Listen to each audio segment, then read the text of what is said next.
Welcome to another episode of Between Two Heads. My name is Jameson Welbourn. As always, I'm joined by my co-host, Addison DeMoura. And today we are joined by Jonah of Whale Oil Extracts. Jonah, thank you so much for taking the time, bro. Thank you guys for having me. Nothing rather I'd be doing on a Sunday except maybe fishing.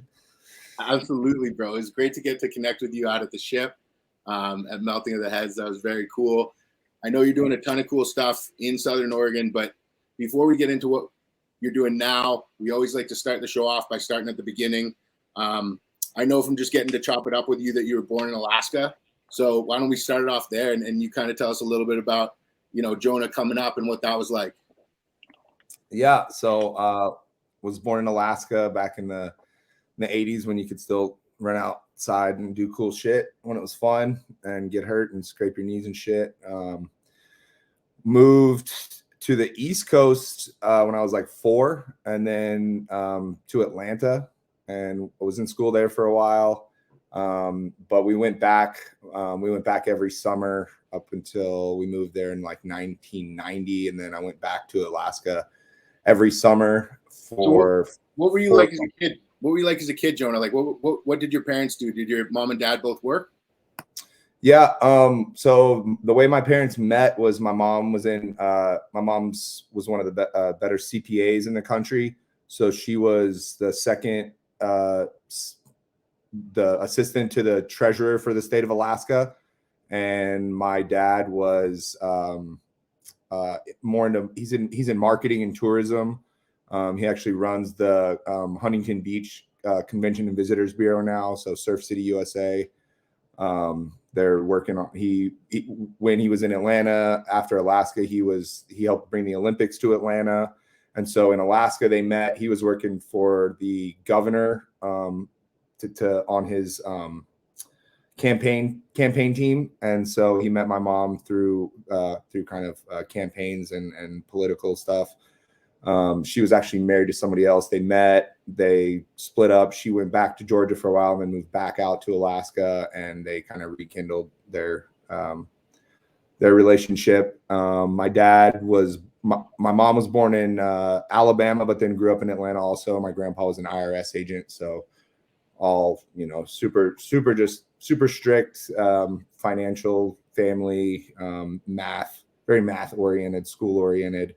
Then my dad was born in Juneau. They were both really athletic. My dad was a really good basketball player. He went to the same high school as Carlos Boozer and had a bunch of basketball records that Carlos beat like his freshman year and shit. And so that my grandpa was, before that, was he was an engineer for the state of Alaska as like DMV kind of. So they would do soil tests on pretty much when Alaska became a state. I think it was in was it 52 or 50, like I think early 50s, I want to say, is when it actually became a state. A nice sticker on your torch there, Jameson. Love that. That's what I got him sized for. It sounds like your family's like very by the book, mathematic. Are you the same way? Do you have any of those same kind of traits? Somewhat. I definitely like to make lists, and I don't love math, but I can do it quick in my head. So my grandpa pretty much was like they were building some of the first bridges and roads and stuff in Alaska once it became a state. Oh, cool. So he traveled around a lot, and then once he retired, he had a boat, like a 40-foot houseboat up there, and he'd go back and forth from there. And then his lake house that he still has about 45 minutes from Mothership when I was up there. And so he'd spend his summers up on this boat in Alaska, just getting out there in the middle of nowhere, like fixing the engines if they needed fixed. He's had a couple buddies with, different amphib planes. He had a little amphib plane for a while. And so they just get out there and just spend, weeks and months at a time out in the Aleutians and just out in Southeast Alaska. He grew up in Ketchikan, just in the middle of nowhere. So what was it like? What was it like growing up? Like, were you out there in Alaska spending your summers fishing? Like, what were you doing when you were in Alaska? Yeah, my dad, when I was 2, actually got second place in the Juneau Douglas Salmon Derby, which is it's right up there with the Tofino one. It's like one of the biggest salmon competitions in the world. I think we got I think he won like 2 Lazy Boys, like 10 grand and like Big Macs for a year or some shit in like the late 80s. So we had one of those Lazy Boys till I was like 7. So yeah, we'd go back every summer, and a lot of his high school friends and guys he grew up with either had fishing charter companies or had just badass boats. And so we'd go up there every summer and go to a lot of the glaciers, travel around. Really, yeah, a lot of fishing, a lot of fishing. My grandpa never like was a commercial fisherman, and my dad did it for like one summer, but it was always more of like spending time with each other rather than like, this is what we're doing to make money. Like we do other shit, and this is how we make our money. Yeah. So that's really cool. So like your parents' businesses were in Atlanta, but the vacation time and the family time was in Alaska. Is that kind of like a kind of? Most of my mom's family was in it. Almost all of my mom's family was in Atlanta at that point. My grandpa, like I said, he worked for the IRS. And so when I was 3, they moved to Atlanta, and my mom and dad both got, marketing, and my mom was doing financial stuff for the same. It was, I don't remember the guys. He was one of the bigger, it wasn't Ted Turner. He was one of the bigger developers, John Portman. He had a couple big buildings in downtown Atlanta. And so they both worked for him. And then, my dad was a big runner, and my mom did like fitness competitions and shit like that. So they were both really athletic. But like growing up in Atlanta, I played sports year round. I swam year round. I swam and I ran track pretty much year round. And then I played like football, basketball and shit in those seasons. But running was like, I mean, I say it half jokingly sometimes, but I was the fastest kid in Atlanta for 3 or 4 years in a row. We'd go to the DeKalb County track meet, and I was like the only kid doing sprints. And so that was it, just sports. I didn't really fuck with video games.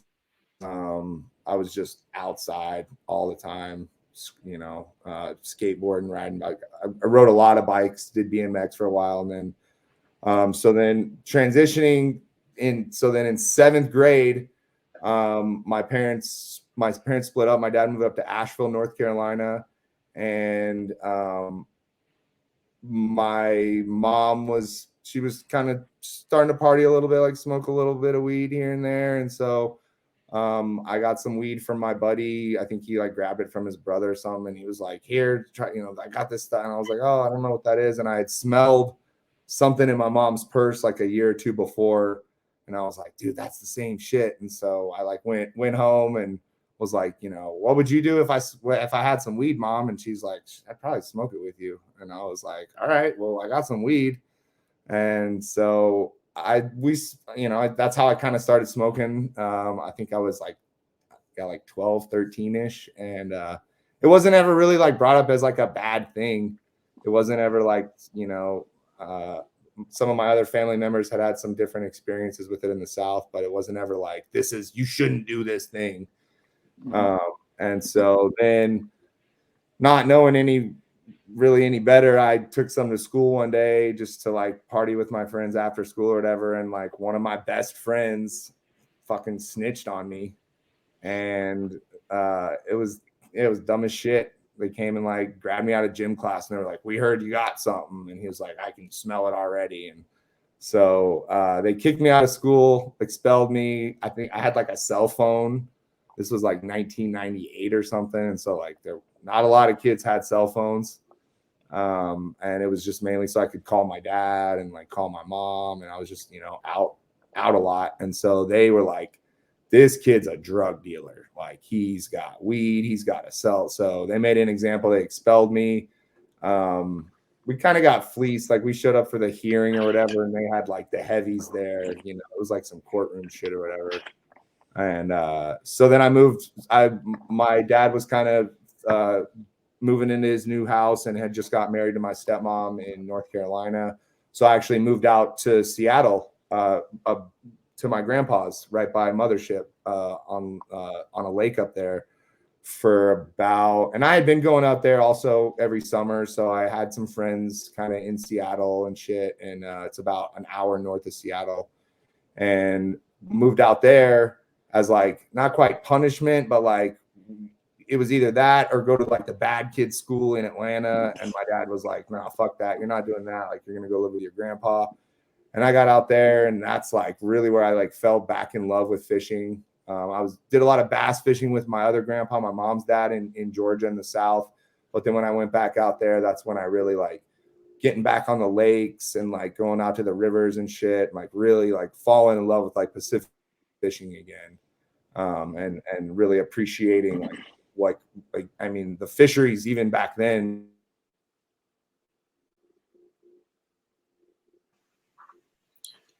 Jonah's on the Starlink, so it might trip out just every once in a while. But don't worry, he'll be right back. Like Marcus. Yeah. Good. Sorry. We're good. You're back. No worries. You're back. Message Elon Musk, is this Starlink, man? Even out here. All good, man. Making it happen. You're talking about fishing with your grandfather, working the streams in the Pacific Northwest, and kind of like falling back in love with that. Like, my question is after you first experienced cannabis with your mother, did that like set you on a path where you were using it regularly, or was it something that you only still, messed with occasionally? Like, what that look like? Not really. I mean, what I was gonna say is moving to Seattle was probably one of the worst things they could have done for getting caught with weed, because the weed up there was fucking way better than the bullshit in Atlanta. And yeah, like, so we'd smoke weed and go ride bikes in the woods and shit up there, and like I felt more at home. That's kind of what I was getting at. Is I definitely felt more at home. I always kind of felt a little bit out of the norm in the South, even though that's where all my family's from and shit. I just and I have a real connection to Seattle. Actually, I was born a month premature in Juneau, and the day I was born, they just didn't have the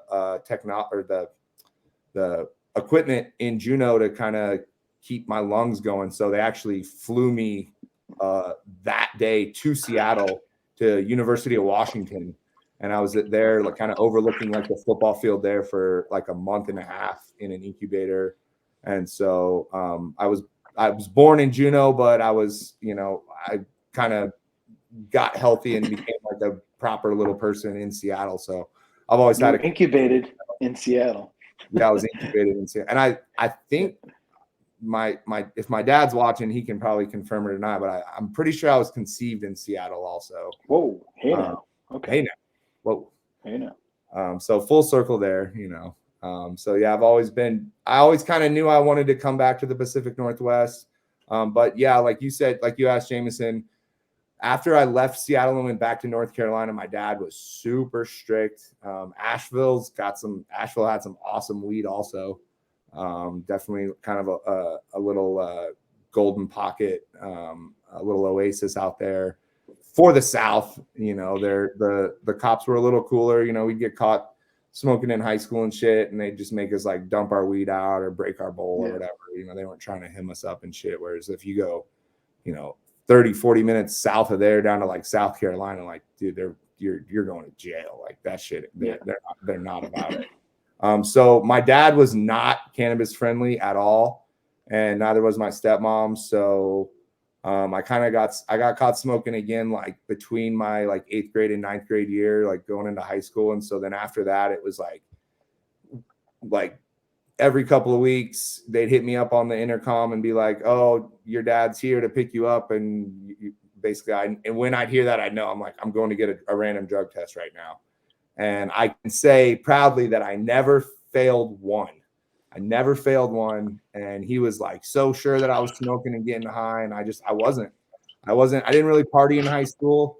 I mean, I dated girls, and I just wasn't really out there. I was just playing. I played sports. That was like, that was it. I got really big into lacrosse and track and swimming, and lacrosse was kind of like my only team sport that I was really into at that point, because I just was sick and tired of being on shit teams and losing because of other people. And everybody, that was like right around the time everybody was getting participation trophies and shit like that. And I was just like, all right, well, I know I can perform. I know I can do well in certain things. Kind of like Professor Q, with his wrestling and stuff. It was like once you kind of make that turn towards like individual sports like track and swimming and golf and stuff like that, it's kind of a different mindset, because you can actually work harder by yourself individually and improve.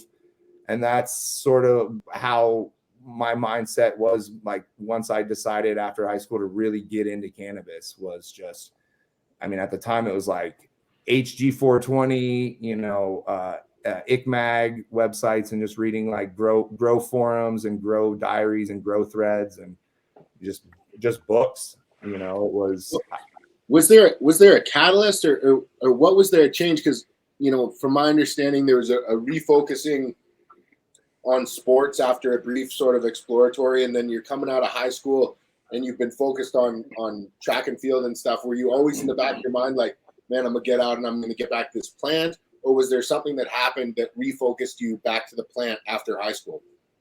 So yeah, senior year, well, even like sophomore year, junior year, I wasn't getting along with my dad and my stepmom too much, and so they sent me to like a extremely conservative county in North Carolina, Franklin, North Carolina, which is like it's out there in the sticks, and it's pretty redneck.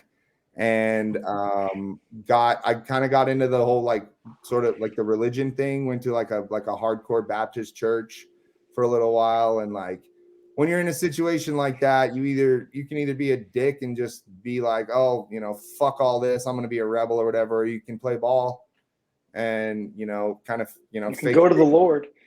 Yeah, fake it till you make it. So like I definitely grew up in Atlanta, like Methodist, which I call like Diet Baptist, or like Baptists that drink, or Baptists that want to get home for the football game. Like we're out at 11:55, like home for kickoff or whatever. But once I got kind of in these like more hard like Baptist church kind of settings, it was, you could feel the love of God, whether you want to call that religion, spirituality, whatever. I think there's a difference between the two. I think there's people that go to church.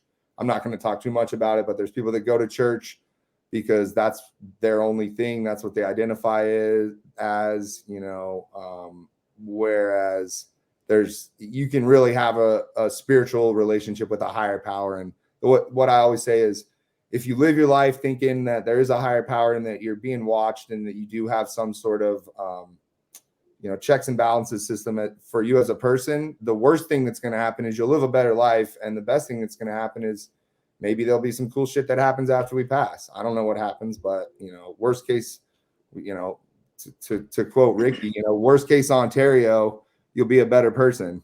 So, so that I kind of did that whole thing, and that really like there was no cannabis around, and then my senior year, kind of had another little falling out with them after I moved back to Asheville. And then I tried acid a couple times, and like I told you, Jameson, like I was set to go to a Western Carolina University in their broadcasting program.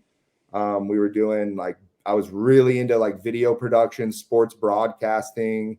My aunt is one of the producers for CNBC in Portland. And so that was kind of the plan, was to go and, do the 4 year. They had an amazing program at Western Carolina. They just gotten a $2 million like video mixer that they used in the Olympics in Greece. And so like I went and toured that facility, and my high school in North Carolina was one of our administrators was really into video production. And so like my sophomore year, he bought a used ambulance, and we converted the whole thing into like a TV truck. And so we do all the football games, all the school board meetings, all that stuff. And we'd show up, and it'd be, and they play it on TV, like on the educational access channel. And so I did a lot of that, and that was kind of what I was planning on doing. It was all set up. I'd been accepted, was like picking my dorm room out and shit like that. And then I tried acid a couple times, and it kind of opened some doors. And it was definitely a positive. Looking back now, definitely a positive thing. It just kind of changed the way I thought about everything. It was the first time that I was like, oh, you don't have to go to college and you don't have to follow this path that you've been told that you have on. And so then, yeah, I took a couple years off after high school, and I was smoking a lot. I was partying a good bit, and nothing reckless, but I worked. After I graduated in 2006 in North Carolina, and then I moved back down to North Georgia for a while, and started working. I worked in a restaurant for a while, which I think anybody in our industry as a maker, I think anybody in general, period, should work at a restaurant sometime in their life. Front of the house, especially, just to kind of give you a level of humility and a level of how you can talk to people when they it's an interesting dynamic working in restaurants. It's kind of a team mentality of, okay, we got all these people coming in an hour, we got to get ready for it, and let's do this, let's work together, let's bust our asses. It's a lot like working in the hash lab. We show up at this time, we see we know the push is coming, we know we got to get this done today, and then we bust our ass for hours and hours and hours, and then we just clean everything up, and at the end it's a great feeling to know you kind of conquered this anticipation or whatever. And so that was kind of what brought me back in, was like working in restaurants and shit was sort of like, I mean, a lot of people smoke weed. You ever tried working in a restaurant sober? It's boring as fuck. And so that was kind of how I got back into it. Yeah. Was that when you first started growing weed? Was that your first experience cultivating? Was that year or soon after that? No, it was a little before that. Before I moved back down there, I just had when on the I can't remember if it was ICMAG or I think it was HG 420, which got shut down. Homegrown 420. I was on the it was the 100-watt club or whatever, and I still have the light out in one of my containers, but it's just a little 100-watt HPS, and it was just like in a little cabinet that I bought, and had like 3 or 4 little 5-gallon or 3-gallon deep water culture things. Stunted Art, I think, is a guy on Instagram that does the little bonsai single plant kind of deals, little deep water culture, single cola plants. So it was a lot of that stuff, just kind of just fucking around. I think the first 2 strains I grew were Satori and white. What was that? White something from oh God, what was the company? They're over in Europe. And this was while you were still in high school? I was 19. Yeah, 19, right after high school. No, not when I was in high school, but right out. My first little place. That's dope. White Satin and Satori from Mandala Seeds. That's who it was, Mandala. And I saw they actually just came out with that Satori recently again, and I really want to get some of those beans. So that was in North Carolina. That was kind of starting to cultivate. And then I moved back down to Atlanta for a little bit and did a couple things. And then I had the opportunity to move to Southern Humboldt in 2000, at the end of 2008. A friend of a friend was getting some property out there, and he kind of knew I knew my way around things. And he told his buddy, he was like, I'll help you get this place, but my guy's coming out there, to kind of keep an eye on things. And, he trusted me. And so that was I packed up. I had my girlfriend at the time and my car and our dog, and we drove out. And then we lived in a tent for that first year, 6 months. It was Southern Humboldt was definitely.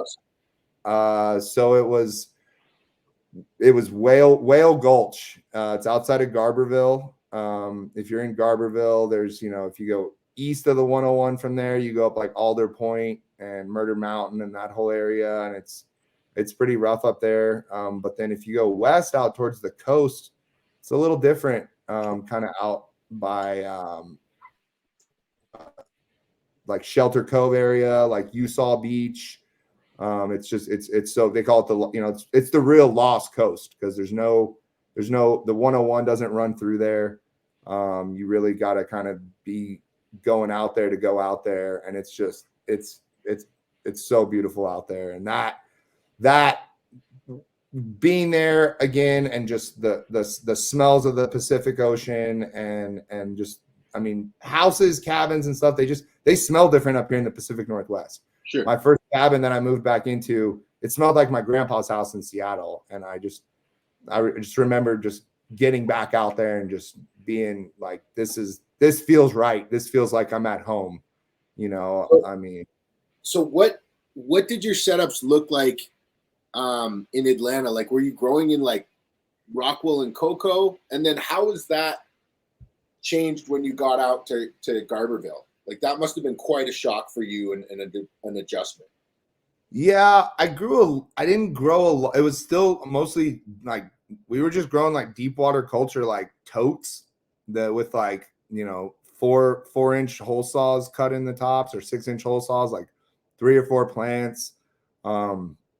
We had some DNA genetics. We had like some aliens. I don't remember. It was aliens. I don't remember. It was some cuts from, I happened to meet this chick at an event in Atlanta, and I had a girlfriend at the time. My girlfriend was all jealous, and she was like, "Oh, you're just talking to this chick and this and that." And I'm just like, "Well, we're talking about weed." And then my ex wasn't into weed at all, and we went over to this chick's house, and she had like a full-on fucking hydro setup in a big fucking house in Atlanta. And I was like, oh, like I knew there was people doing shit like that in North Carolina, Boone, Asheville area and shit. But like, I mean, Atlanta's just so big. I didn't really know any of the guys that were doing, like, the Gas House dudes and the dudes that were really blowing it up in Atlanta. I didn't know any of them at the time. And so I was just kind of like, oh wow, like you really can, it's a lot of environmental shit, control shit. Cause dude, it's so fucking hot and humid there. I mean, I can say I never really had like an extremely successful crop when I was doing that. It was a lot of learning. It was a lot of, the pumps were unplugged for a day. Like that's all fucked. But it was never anything huge. It was like, it was bigger than the 100-watt club or whatever, but it was, like little 3-4 lighters or whatever. But it was just, maybe if LEDs were a thing, it would have been different, but it was hard. It was hard to keep shit fucking cold, dude. It was just so hot and humid. And then it just stays hot at night. It'd be 95 in the day and 90 at night, and 80% humidity. So talk to me a little bit about your experience. Like, your partner gets involved with this project outside Garberville and Whale Gulch, and he sends you in as his guy. And this is a scale that you haven't ever even, looked at or imagined before. Like, that must have been such an aggressive summer learning curve. Just like, how'd it go? So my job, so I got out of high school, worked at a restaurant, and then right after that, I moved a couple hours south in Georgia, not quite to Atlanta yet, but a couple hours down. And I started working for a really big commercial landscape company. And we did really big, like water gardens. I actually want to it's funny, I'm talking about this. I want to reach back out to my boss and just say, thank you for kind of giving me the tools that I have now. But yeah, we were doing multi-million-dollar entryways into big subdivisions where we would go up to like Chattanooga, Tennessee, and come back with like, 10, 15 boulders on the back of a semi truck, a flatbed. And we'd, spend all day drilling holes in those rocks and setting water gardens and doing 8, 9, 10 zone irrigation setups with huge trees, just like money. Like we did a couple horse ranches that it was just, I think the one job we did, it was like almost $1 million just in sod on this one. And my boss was like, dude, we're bringing like almost $1 million. It was like a $10 million job, just unreal shit. And so I loved it. Like every day learning new shit, learning like really like engineering style irrigation systems, putting all the pipe, who's the guy that does all the irrigation for Jungle Boys? Roach. Wax Track, or what's his name? What's his name? Yeah. His Instagram is like Wax Face. Yeah, Wax Face or some shit, right? Yeah, Roach. Yeah. So like that whole thing, and they have like a whole computer system that does their shit, and they map it all out beforehand with their tanks and all that. But it was a lot of that. It was a lot of like, laying out, here's your 5 by 5 foot hole. Like, let's make all these pipes work with these timers and these rainbird attachments on everything. And then, so it was a lot of install stuff like that, and as well as like maintaining systems. So going out and, that's awesome.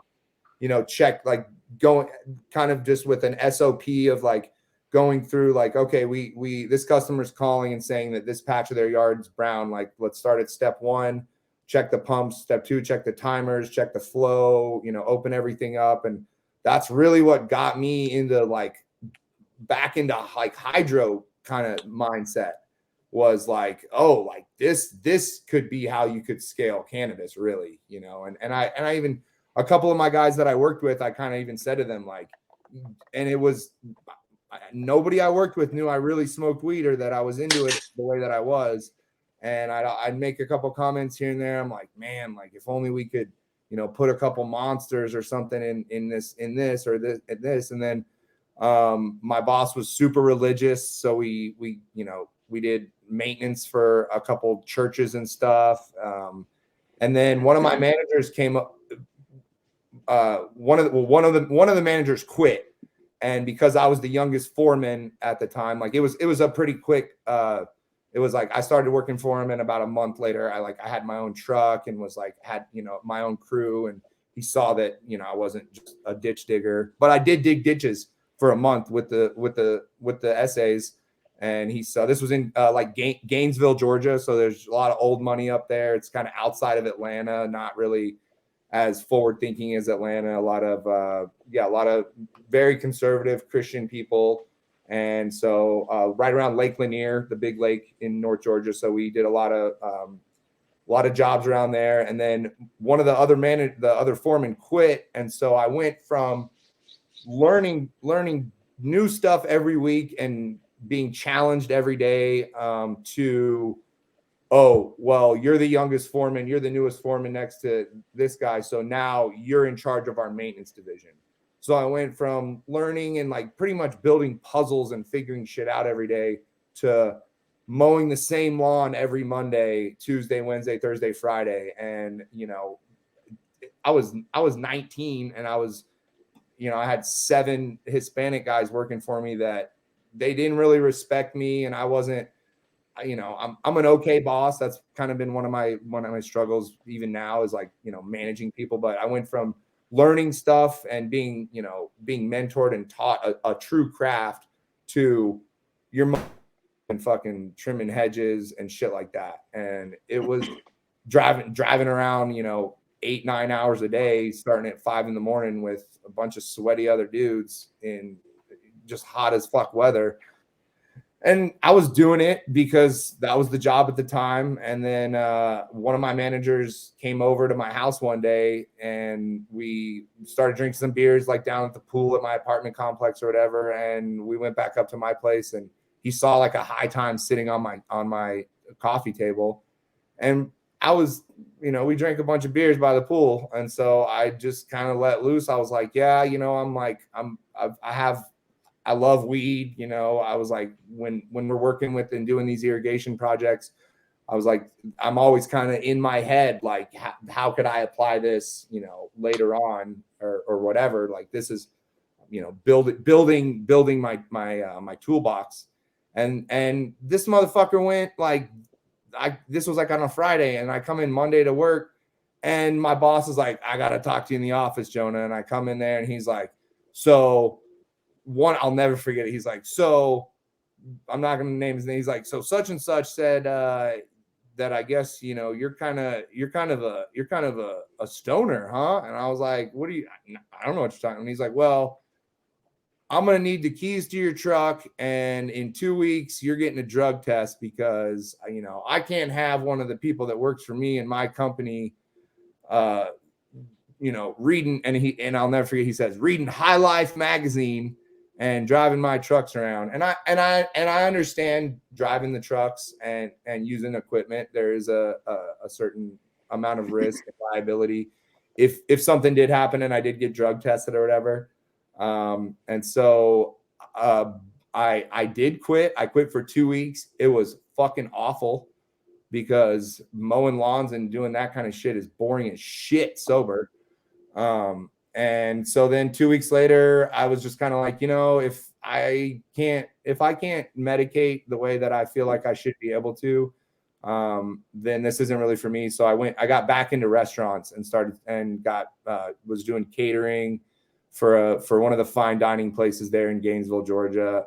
And it was great. And then it just kind of the progression of things, like before this girlfriend at the time, she was a nurse, and she was a CNA, and she was in nursing school. So with the landscape thing, we had like the same hours, we'd both work all day, and then we'd have, nights off together or whatever. And then once I made that switch to restaurants, it was flip flop. So, I'd get home at like 1 or 2 in the morning from work, and she'd be going to work at like 4 or 5. So, and she was so against weed. Like she was cool with me smoking it and shit, but like wouldn't let me grow at all. And I was respectful, it was fucking Georgia, so how did you apply the skills that you learned working at that landscaping job when you got out to Whale Gulch, just outside Garberville? Like how big was the property? What was the project? What did it look like? How'd you execute on it? It was about a 15-acre property, and we probably grew about 10,000 square feet of canopy. And so it was a lot of, he pissed everybody off. The guy that I was working with, he came in, and it was pretty much an unusable piece of property. That was more of just like there was like a little road on it that was like an easement through to this other next door property. And he like came in, pretty much side cut into this hill, pushed this huge pad out. And at the time, I wasn't as conscious of my neighbors and their well-being and happiness as I am now. Maybe it was just me being young, or that it wasn't my property.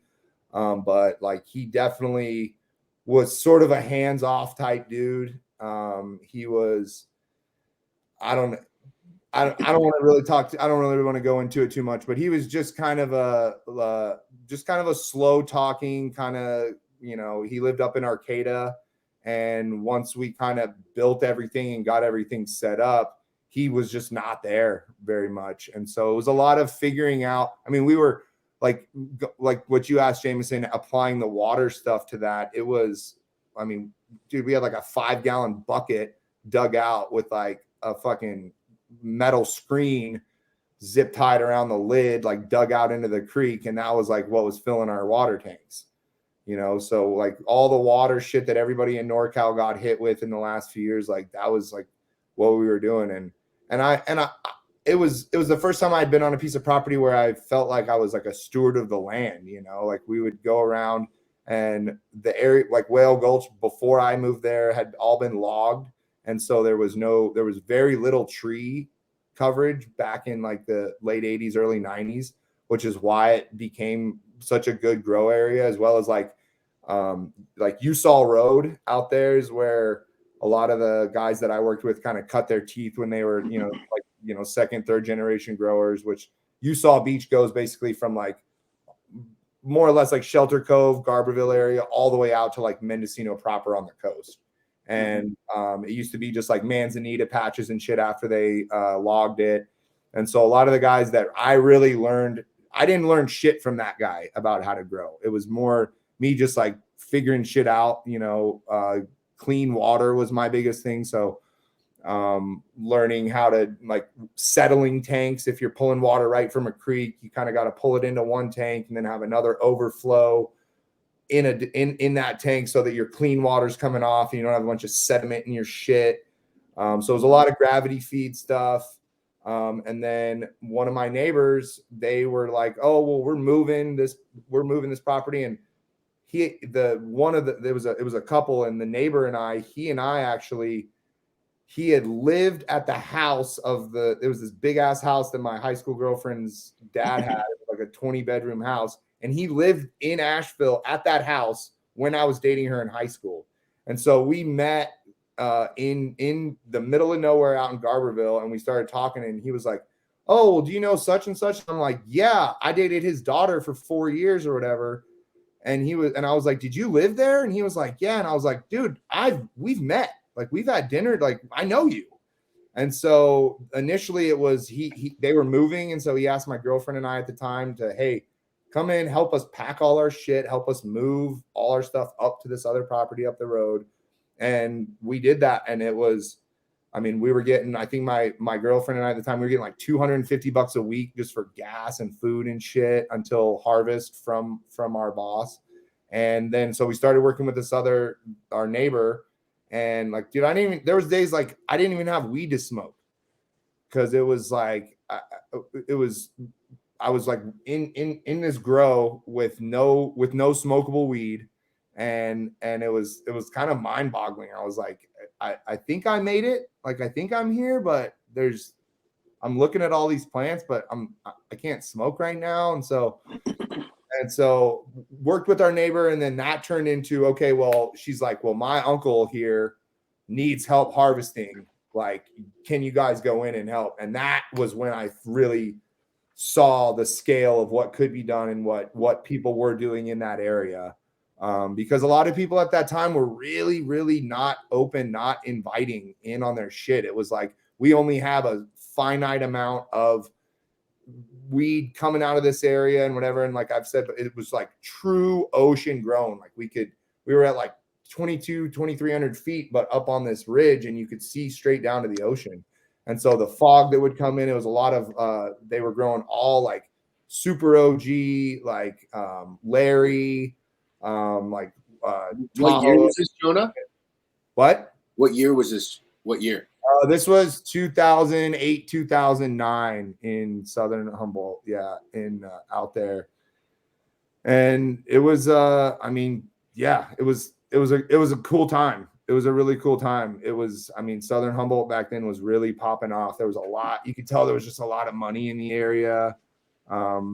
People were, they were really starting to get comfortable growing on their own properties, and just hearing the stories of them, like, these were like second and third generation growers at this point, and hearing the stories of them like pushing water tanks up hills and, burying line. I used to call the polypipe the veins of Humboldt County, because you go to an area of the property that you hadn't been before, and you just start seeing all these like little random, like little guerrilla setups and shit. And so I was cleaning up a lot of that just in my free time. And so I was, like I said, I was trying to really be a steward towards the land, and, really just clean shit up.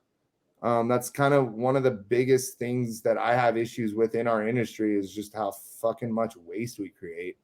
Going to the dump up here and shit now, it's just like, it's all you fucking see, especially from the hemp farms and stuff. And so that all went down. We were growing there, and then that's when I started making hash solvent. Like, that's really when I started washing. So working with those other families that just, everybody was like throwing trim away and getting rid of it. And, it was interesting growing there, harvesting there, I always felt like there was kind of a better way or a more useful way to use this product.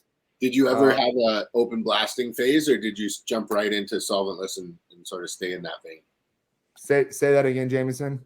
Did you ever were you ever open blasting, or did you jump right to solventless? So I started with solventless. I'll tell you about my first wash I ever did. We went and I got the 32 gallon. It might have been 40. They were either 32s or 44s of the bolt bags from Trim Scene Solutions, Joey Berger's spot, the Humboldt local, when it was still cracking. And we went in there and they pretty much just sold like trim scissors, trimming machines, and bolt bags, and like, wash bags. And so we were getting like super, super fresh trim because we were trimming. We were so close. We were, a property or two away from these family.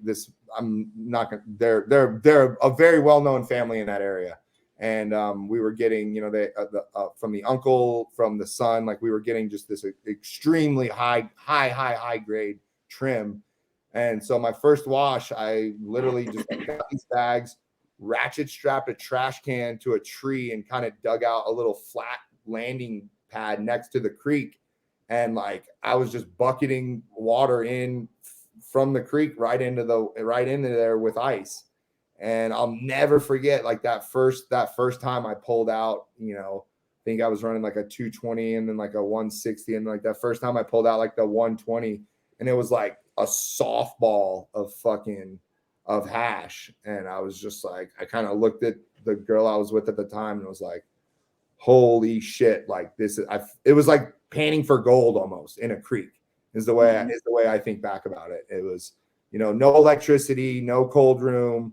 Just like, I think I used, what was I using as a stick? I think I was using like a broken off like rake handle or something, just like something round, no paddle or anything like that. And so we were like doing that, and then just like, we weren't microplaning really. We were just like putting it on paper plates and just like putting it in the sun to fucking dry out. And I'll never forget one day we were doing it. We had it all on like, we put like a piece of wood on like the top of one of our beds that had already been harvested, just because it was like one of the only flat areas. And dude, we worked it was like a 10-hour day. There's probably 4 or 5 pounds of bubble on these like different paper plates. And the fucking wind came up and just flipped them all like right into the soil. And I was just like, what? But the trim was free. The ice was cheap. And so it was pretty much just like my time at that point. It wasn't any, I wasn't losing money input wise. And I never fucking did that again. So that's when we started washing. And then shortly thereafter, we got another little cabin down the road once we moved out of our tent. And that's when I really started cranking out bubble. The girl I was with at the time decided to move back to North Carolina. It wasn't for her. She needed to be by her family, and she wasn't ahead. She was a drinker, and she wanted to be.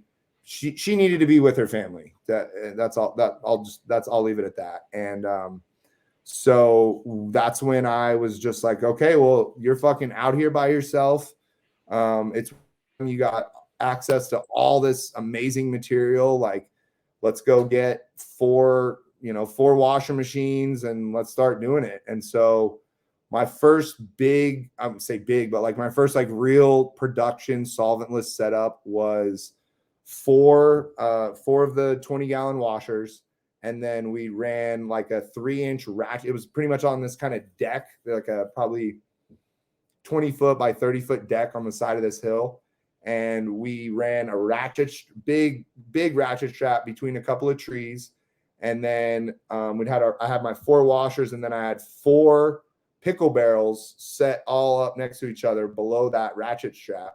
And the bolt bags, which I'm stoked. I just got I don't think they were making them for a while, but they just started making them again. They're conical and they're all mesh, and the top has a metal ring in it. And then there's 4 little grommets in the top. And so you can suspend these bags. And Bolt Bags, even for a while, was making this like strap kit. So it was like 4 web straps with clips on the end. And so I had my 4 washers and then a 220 conical bag suspended up above a pickle barrel. At first we weren't even using the strap because the top lid of a pickle barrel, if you just screw the top ring on, those bags will fit right in there perfectly. And so then we drilled a hole in the side of each one. And so we'd have these 4 barrels with these bags in them, and then a sump pump in each barrel, And so we'd wash, pump through the first bag, and then we had Christmas tree like foot switch timers on each pump. And so it would cycle in the first one. Once that one was kind of going through, you turn the next pump on with your foot and it would start cycling. And so at a point, it was almost this linear, kind of almost a closed loop setup. And if I was by myself, I could pretty much just do 4, run them through, and then pump the water back in and get it going again. But once I had somebody helping me, we almost have like two sets of water going. So we'd be pumping and filtering while we were washing again. And so, I mean, we could, volume wise, we could get through a lot of shit in a day. Not in a cold room. It was in the winter time. And we were just drying it, on paper plates. Like we had a bunch of like window screens that kind of came with our cabin. They were just like these handmade like metal or wooden frames with screens. There was like 20 of them. And so we'd put everything on these paper plates, not really microplane it, but definitely break it up. We definitely saw that like getting stuff into little pieces, it dried more consistently, and it was there was less chance of it like molding later once it got packaged or whatever. And so we were drying that shit like by the wood stove and just like pretty warm, pretty gnarly shit. And that was the move for a while. And then we started open blasting a little bit because we were like, oh, what's this BHO stuff that everyone's been talking about and this and that. And I don't know what I was thinking at the time, because I should have just stuck with solventless, but it was rosin wasn't a thing. And it was I think I told you guys this story when we were up in Melting of the Heads. Like we were taking that bubble and we were putting it in the one of the hard presses, the blocks, and putting like different symbols on them, like wings and stuff like that. And then people would get it and they'd like some of the like the lighter tan stuff that wouldn't really stick together. You could tell was a little bit more like a little more midsy, a little workier, have a little bit of green in it or whatever. But then the dark, like the dark stuff that was like greasy, that like wouldn't hold the image of the wings, or wouldn't hold the, when you scratch on the back, like what strain or how much it wouldn't hold that. And so people would bitch about it. They'd be like, dude, like this stuff's good, but it's hard to get out of the bag and this and that. And it was like, okay, well, I guess, I guess that stuff's cheaper. But that was the melt. Like that was the bomb shit. And we'd mark like first pull, second pull and stuff like that. But it was a lot of learning. And then yeah, we did open blast. We did it for a while. We started just like in little Pyrex dishes, kind of glass tubes. And then we kind of scaled up a pretty good bit. And yeah, it got kind of wild there for a while. We built this table that was, we went and got like a 4 by 6 foot piece of like 1/2 inch glass, and basically built out a table with 2x4s, and then insulated the whole thing with like insulation board and built out pretty much like a hot box. And then underneath that, we had 2 propane turkey fryers, and that we would just fill up with water, like probably 15-20 gallons in each one of just boiling water cauldrons, and with doors on the front. And so we'd have those. And then we built these things called 6-shooters, which were just like it was like a long wooden box, and with holes, 6 holes in each one in a straight line. and it was like conduit PVC with a cap on the end with a hole in it. And so it was a box about this tall with the tubes going out the bottom.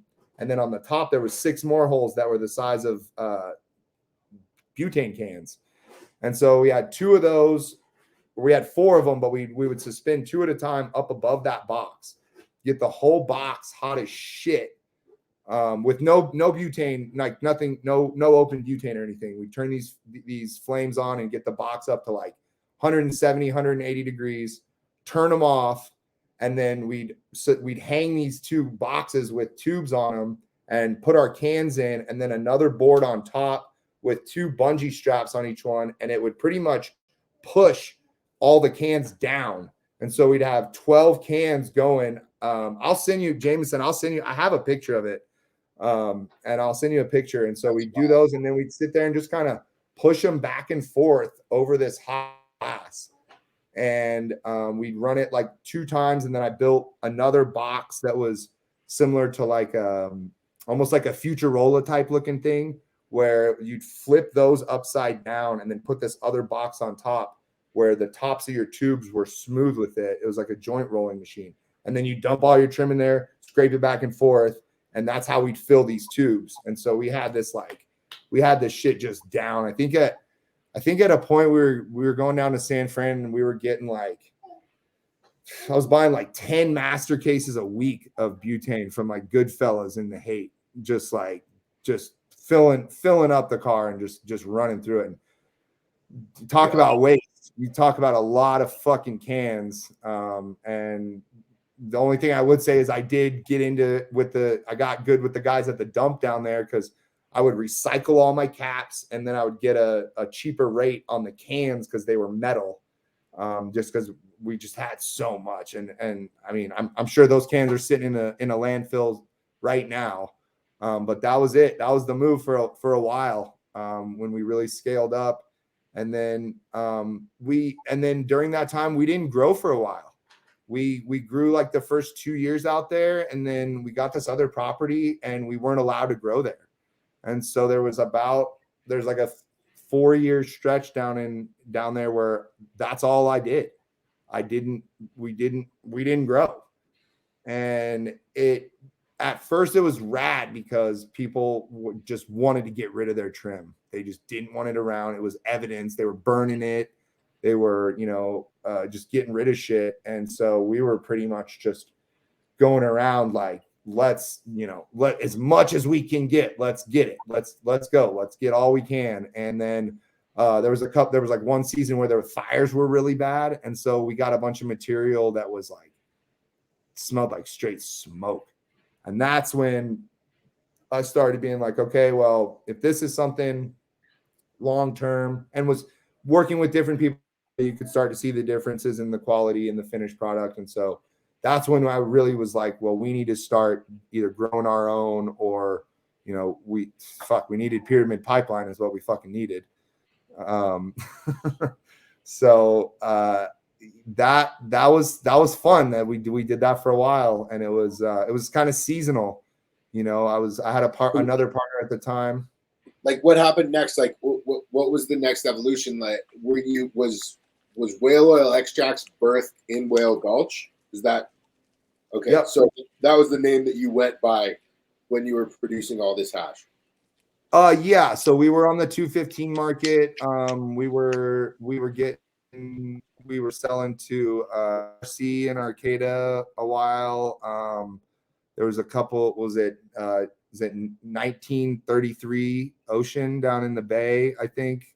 Yeah, we were getting some of our stuff in there, and it was just like, fucking little envelopes with folded up shit in there.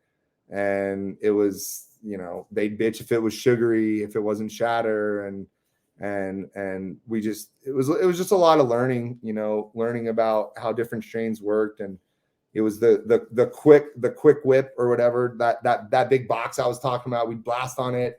And then once the liquid was kind of dissipated, we'd turn them back on, get them hot again, and just start whipping it with, like kitchen scrapers and shit. And then once it kind of got that nice, kind of that chalky white look, we'd cool it off, put a fan on it, and then shave it up. And so it was this like really like nice white flaky shit. It was almost like pencil shavings consistency. And not a lot of other people had that consistency.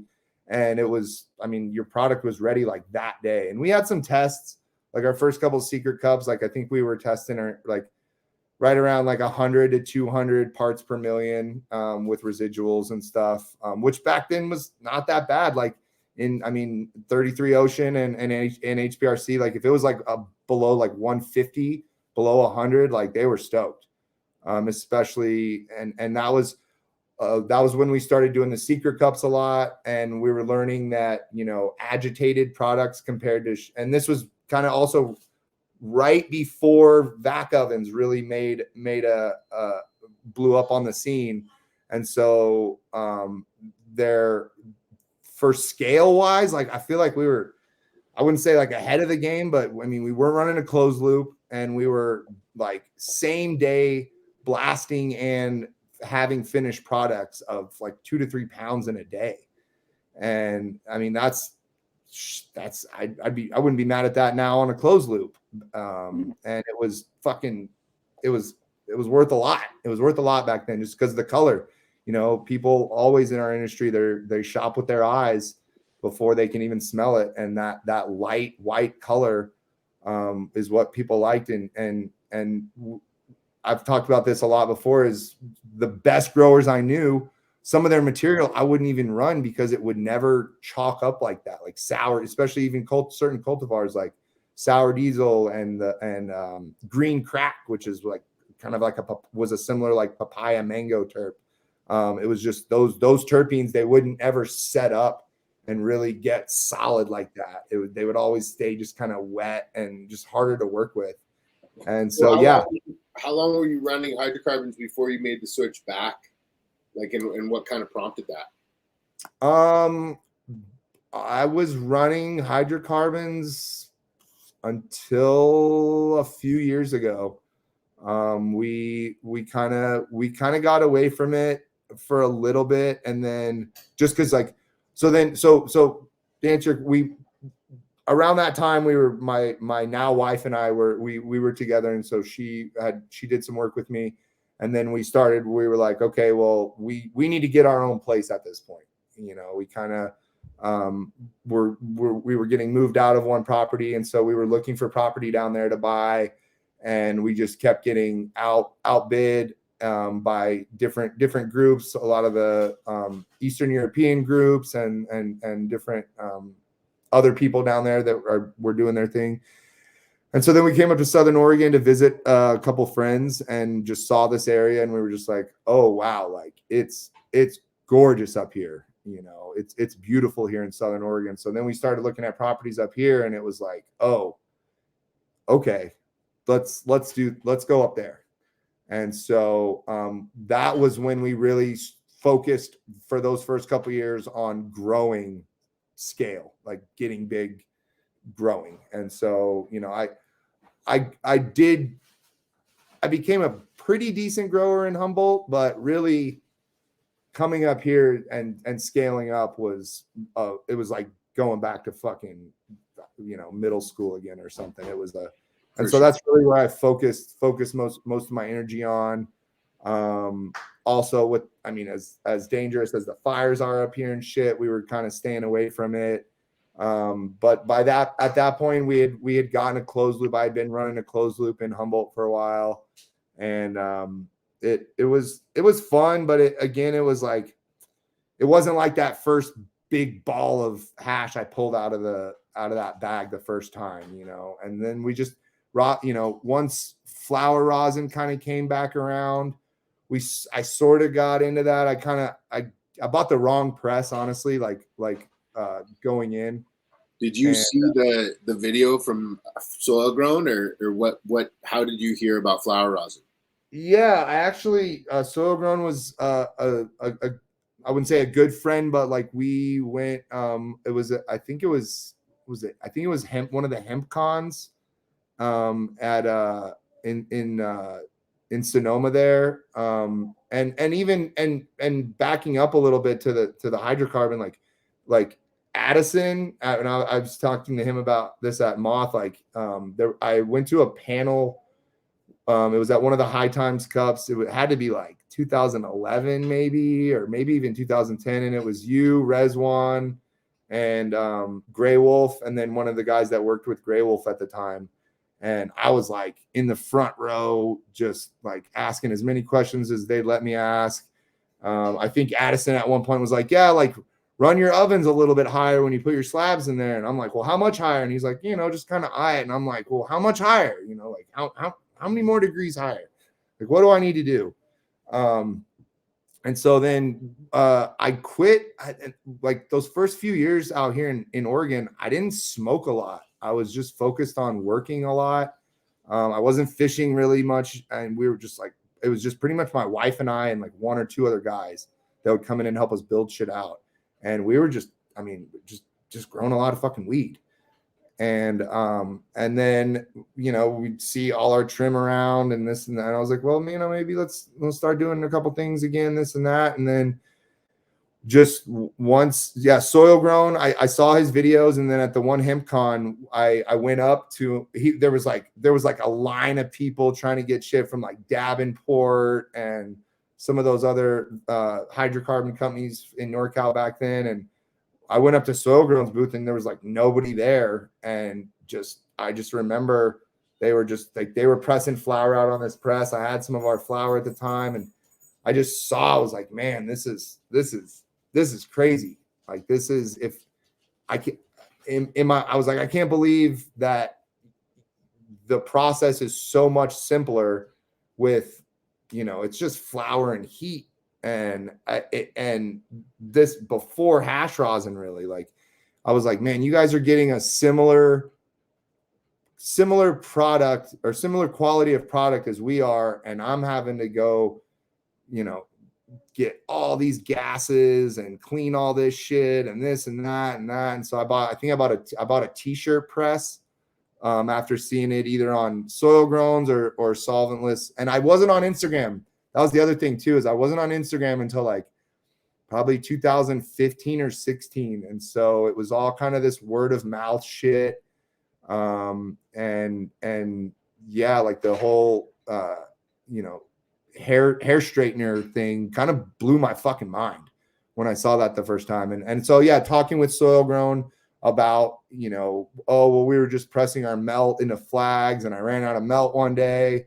So I was like, well, what would happen if I did that? And we had actually, going back a little, when I was when we were doing those pucks in the hard press, we would sometimes heat them up a little bit.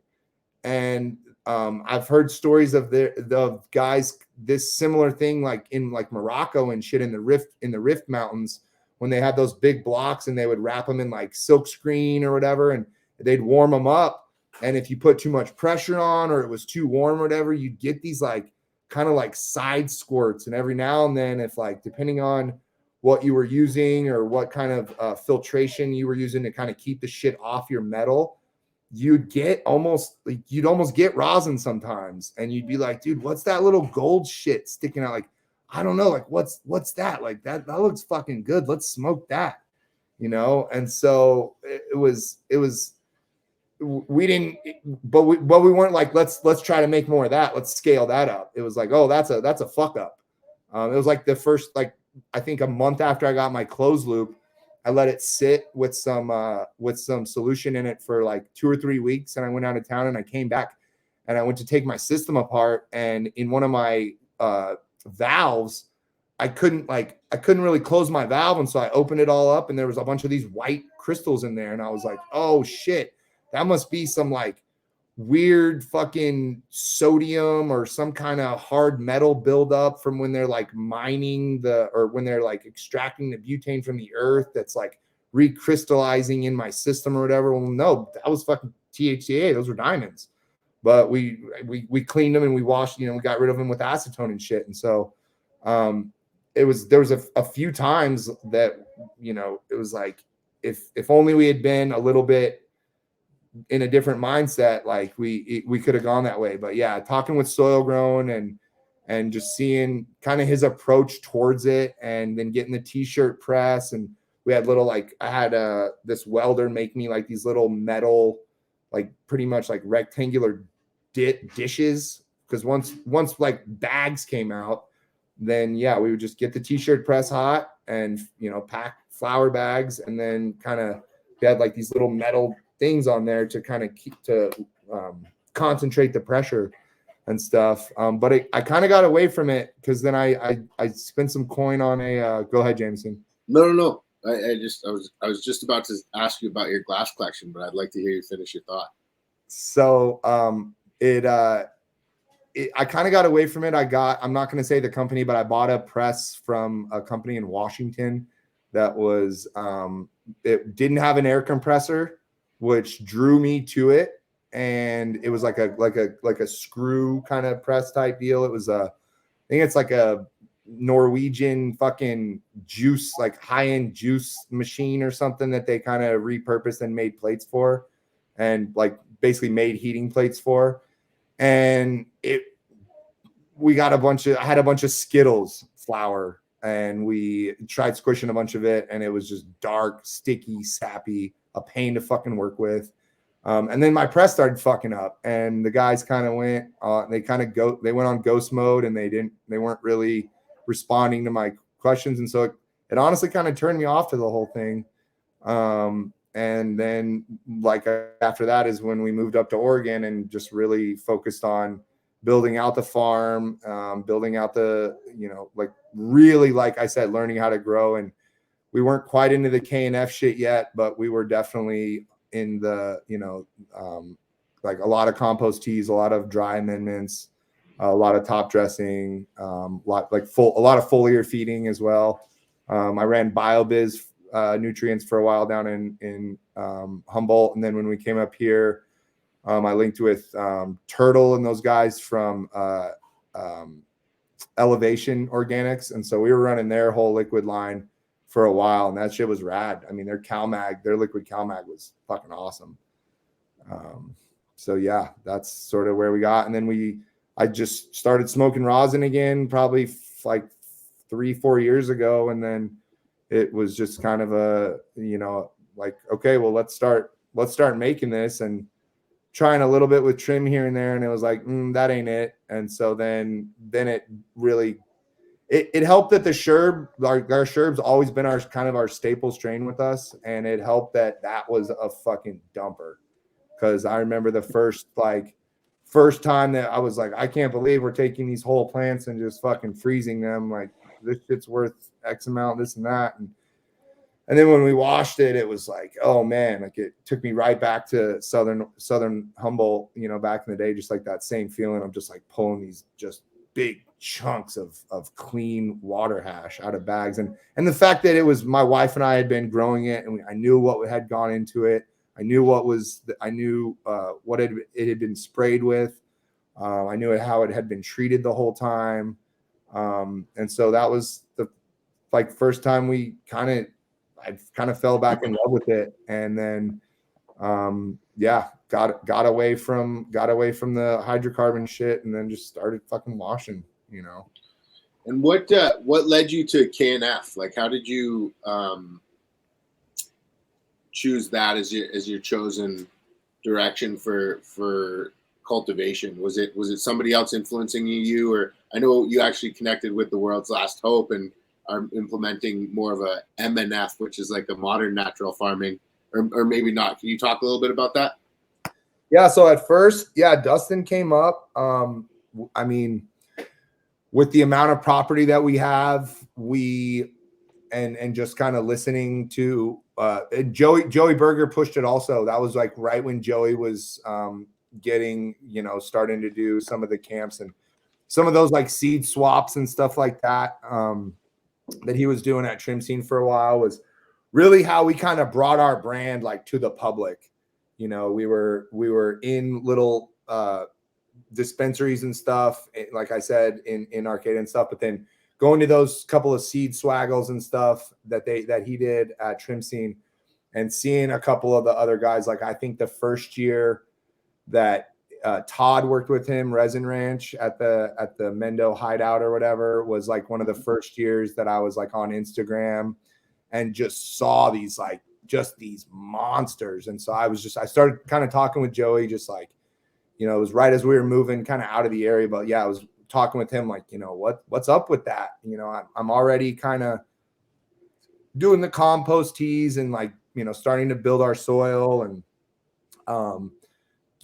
keeping out there. And I didn't ever really deal with any of that down in Southern Humboldt. And then even our first year or two up here, it was a lot of just liquid stuff. And then I think the first thing I ever made was like some lacto, like some lab or something. It was from like, I'd seen Reggie from Gas House, like foliating with like milk or something. And I was just like, what is that about? Like, and there was people memeing about it. Like, oh, he's spraying.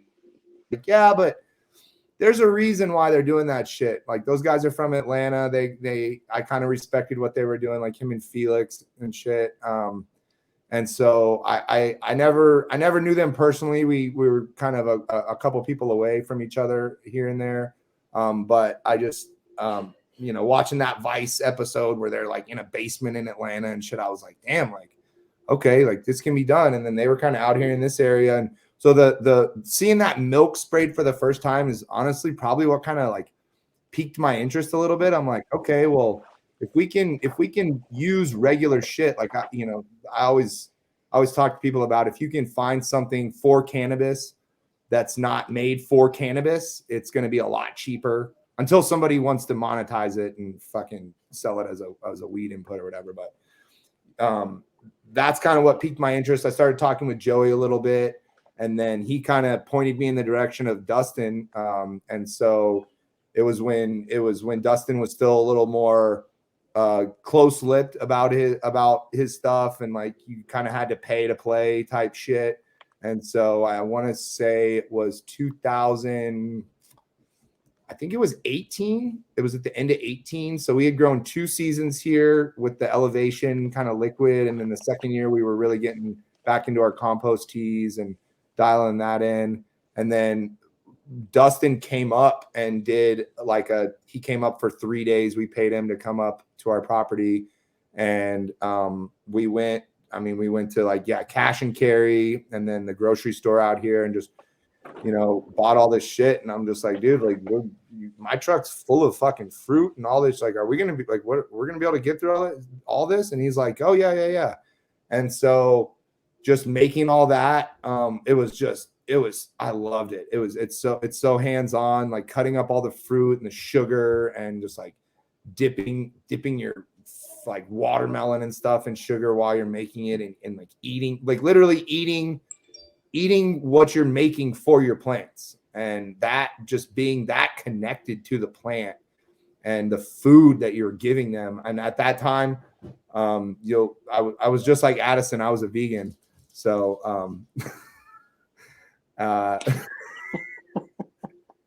so like this Colin at Sensi broke it down for me one time. He's like, you can feed your plants like kind of 3 different ways. Like you can use like the land, the ocean, or the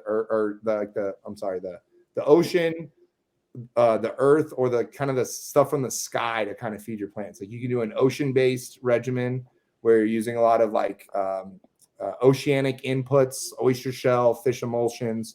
You can do like land-based, bird, and then land-based stuff like a lot of bat guanos, earthworm, and then even like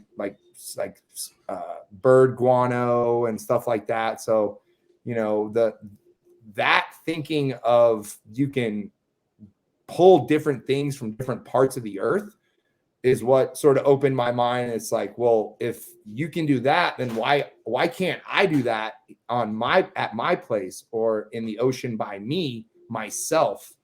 And so being able to go and actually get something to make inputs. Initially, like the money part was kind of cool. But I was like all these other guys where I was like, man, I don't got time for that shit. I don't got time to go to the beach and take a bunch of fucking totes and barrels and go drag a bunch of kelp in and seaweed and this and that. But then you get into it, and then you just start to see that it's so much easier and it's so much less waste in like plastic bottles, and driving to the store and it's like, oh, I need more of this right now. Okay, well, I can go make that. I could go make some water soluble CalMag in 15 minutes with vinegar, oyster shells or egg shells, and some fucking Epsom salt. It's like that. And that was kind of it. It was just like, I don't feel like driving to the store today. I've got my place here with my wife, and I don't want to leave today. I want to just do everything here that I can. And so the modern natural farming kind of drew us in from an interactive standpoint. Like I said, actually being hands-on with it, and it was fun. Like, dude, like when you're doing like a big batch of like 100 gallons or whatever, you just put all this fruit on the table, take a couple machetes and just start chopping like Fruit Ninja style. Like, I'm a drummer, like Professor Q was also, and we were just chopping all this shit up. Like, that shit's fun. It's, you might lose a finger, but it tastes good and it's fun. Leave it in there too. And I mean, the resin is really what draws a lot of people there, because I mean, you look at Moth, I think the top 6 melts were all Korean natural farming, cultivated flower. And I think a lot of those were also in the rosin. So I think, no matter how you get there, that's where we're seeing a lot of, cup winning terps coming from. Yeah. And that I feel like is new now in the last couple years, because a lot of people, I mean, I still have buddies in Humboldt down there that they're like, oh, that's that hippie juice. That's that woo-woo sauce or whatever. They're like, I've got $1 million worth of product every year that I'm bringing to the market. Like, I can't, I'll spend 50, 60K on nutrients. It's hard, and it was difficult. We did it the first couple of years. We did it on hemp. We did it from the Humboldt Seed Organization and Sovereign Fields. We did their Bubba Kush hemp. And I mean, dude, I wish I still had some of those original seeds from that first batch, because that shit was amazing. It had the same structure as like pre-98, nice and purple. It was good. There's a company here in the area that grew it the year before we got into the hemp game, and I tried some of the pre-rolls, and I was like, damn, like I could smoke that. I would take breaks, every few months from dabbing a lot, from dabbing a bunch of BHO a lot, and smoke some of that stuff. And I was like, dude, this is good. Like, I'm down to grow this, and so at that point, the first 2019 was the first year that we really did hemp. And for me, I was like, we're doing this crop that's so close to what we've already been doing. I don't know what the prices are going to be like. That year before, like 17, like it's like kind of like where the market is now. It's like $400 or $500 pounds.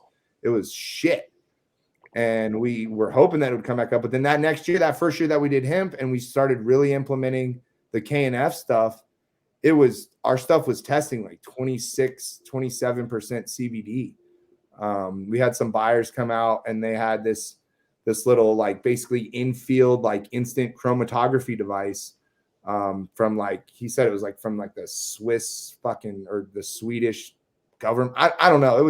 I couldn't take a picture of it or nothing. It was some crazy shit. And he put it up to some of our Bubba Kush, and I treated it all like weed. I'd bring it out in the nice fucking waterproof bags and turkey bags. And they're like, damn, this shit looks proper. No seeds, it was trimmed right. It was nice and tight nugs and no mold. And they put it up those buds. And I didn't even believe him at first. I was like, no, there's no way that it's like that. And they were like, well, look, here. They went out to the car, grabbed some other shit that they had gotten from a different farm and brought it in, showed me. And I was like, okay, well, I got some weed for my medical. Like, can we test that? And brought some sherb and some shit in. And they were like, dude, like, this shit's all hitting like high 20s. And I was like, man, there is something to this thing. Because I hadn't ever gotten numbers that high. I hadn't had a lot of my flower tested, but seeing not knowing where the hemp industry was going as far as money was, money wise, keeping our costs down was important. But again, it really goes back to the just being hands-on and cutting down on your waste. And so those first couple of years, yeah, like a lot of people were, and there's still people out there that talk shit about it. And I don't really acknowledge a lot of it because I just don't want to get into it with them. I'm just like, show me your terps. They don't lie. There's no lying with the terps. You can have somebody all day telling you, oh, well, I've been making this for years, and this is the juices that I've been using, and my great uncle from fucking way back in Mendocino has been making this for 20 years and whatever. But at the end of the day, like when you put that shit in your pipe, there's no tricking anybody. Just seeing it on the nail. The terps, they don't lie. And when we started getting, I feel like some of our notoriety came from implementing KNF. And I mean, I'll tell you right now, I'm not the best grower. I hate hand watering. I really got my cloning dialed in this year, but I used to hate cloning. My least favorite thing. I like foliar is probably one of my favorite thing. Foliar spraying. I got, those still backpacks you saw me on with a few weeks ago, the gas powered ones. I have one, and then I have another one of the stills that this guy puts these electrostatic tips on, and then there's a chain that drags on the ground, and it creates an ionic charge between your ground and the plant. And you got to wear like rubber boots and rubber gloves, or you'll fucking zap your shit. You'll shock yourself, and it's kind of wild. And then I really like paint sprayers. We've got a couple of nice paint sprayers. I forget what's the backpack that I showed you, Jameson, that one day. What the the Petras, those are good. Yeah, the Petras, boy, they rip. So I want to ask you about your glass collection, because I know you've been collecting for a long time. What prompted you? Like, when did you start collecting? So hold on one sec. Take time.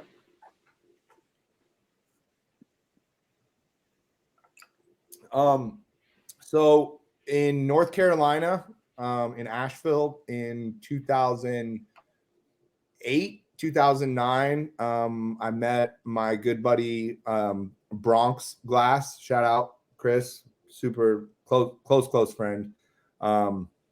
We met at a music festival, and he was a pretty well-known glass artist in North Carolina, in Asheville.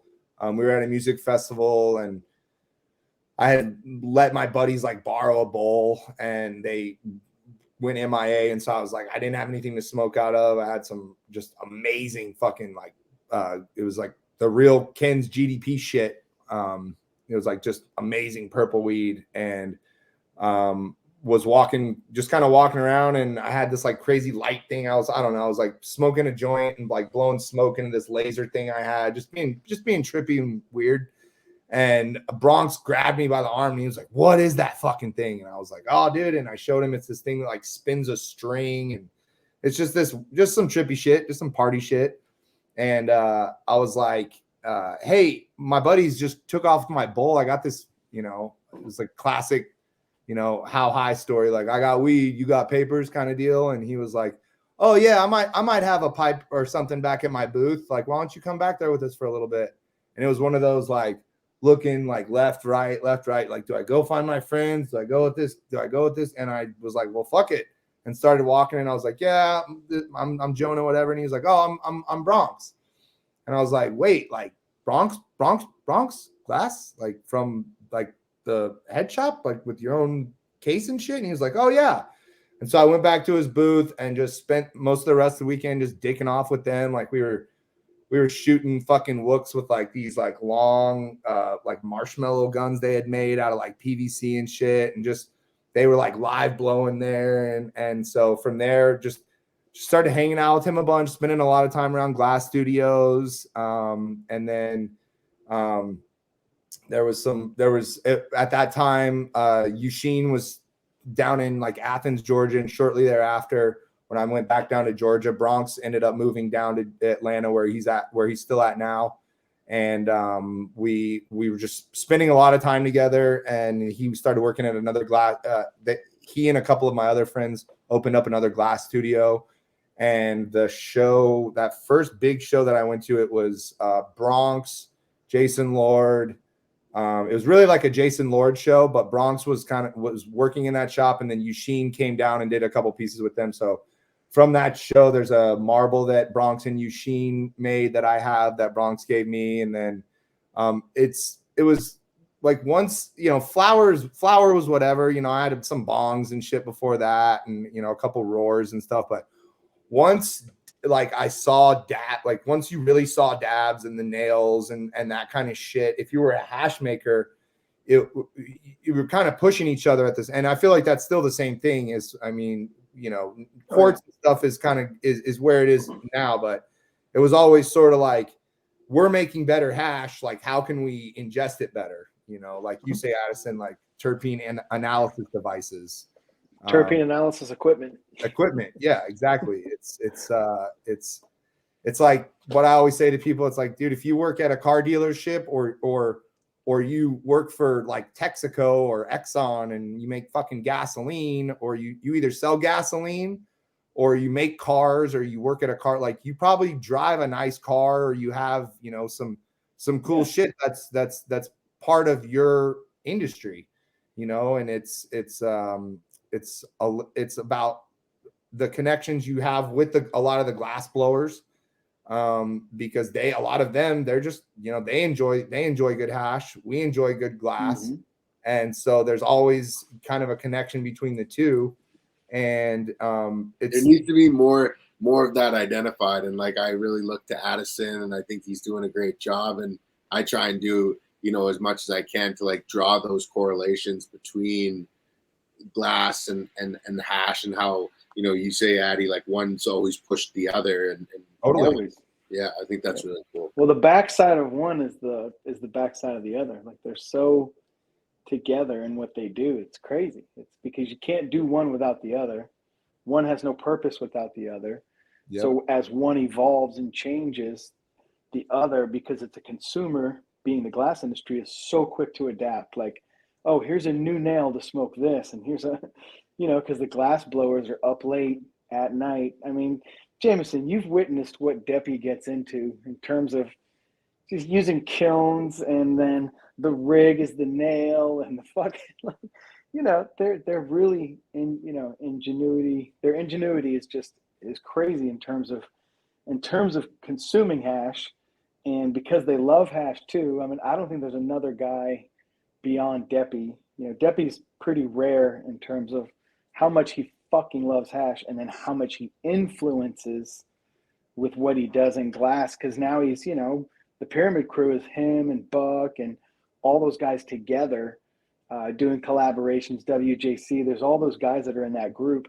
So they're, pushing shit heavily in terms of our the hash side of things, and how you see on that side. And it's great. The closer you look at it, the quicker you'd be like, oh, fuck, it actually is. Like, you could see one pressing the other. And like you said, now it's the nail, anyone who's doing quartz, those guys are now sort of in that position because, they're more interactive with the hash side, because it's slurpers and this and that, JP and Toro, his whole crew. And then you've got, I think, I'd say Quave, and then, but.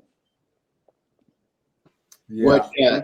So when did you start seriously collecting like rigs, Jonah? What year were you making those first purchases? So before I had a farm and like farm bills and shit, and I was just traveling a lot. Like, I'd spend a month or two out in Humboldt, and then cruise back and visit my family in Atlanta. And then there was like those first couple of years, my now wife and I worked together. She was still in Atlanta, and so I was going back and forth a lot to spend time with her.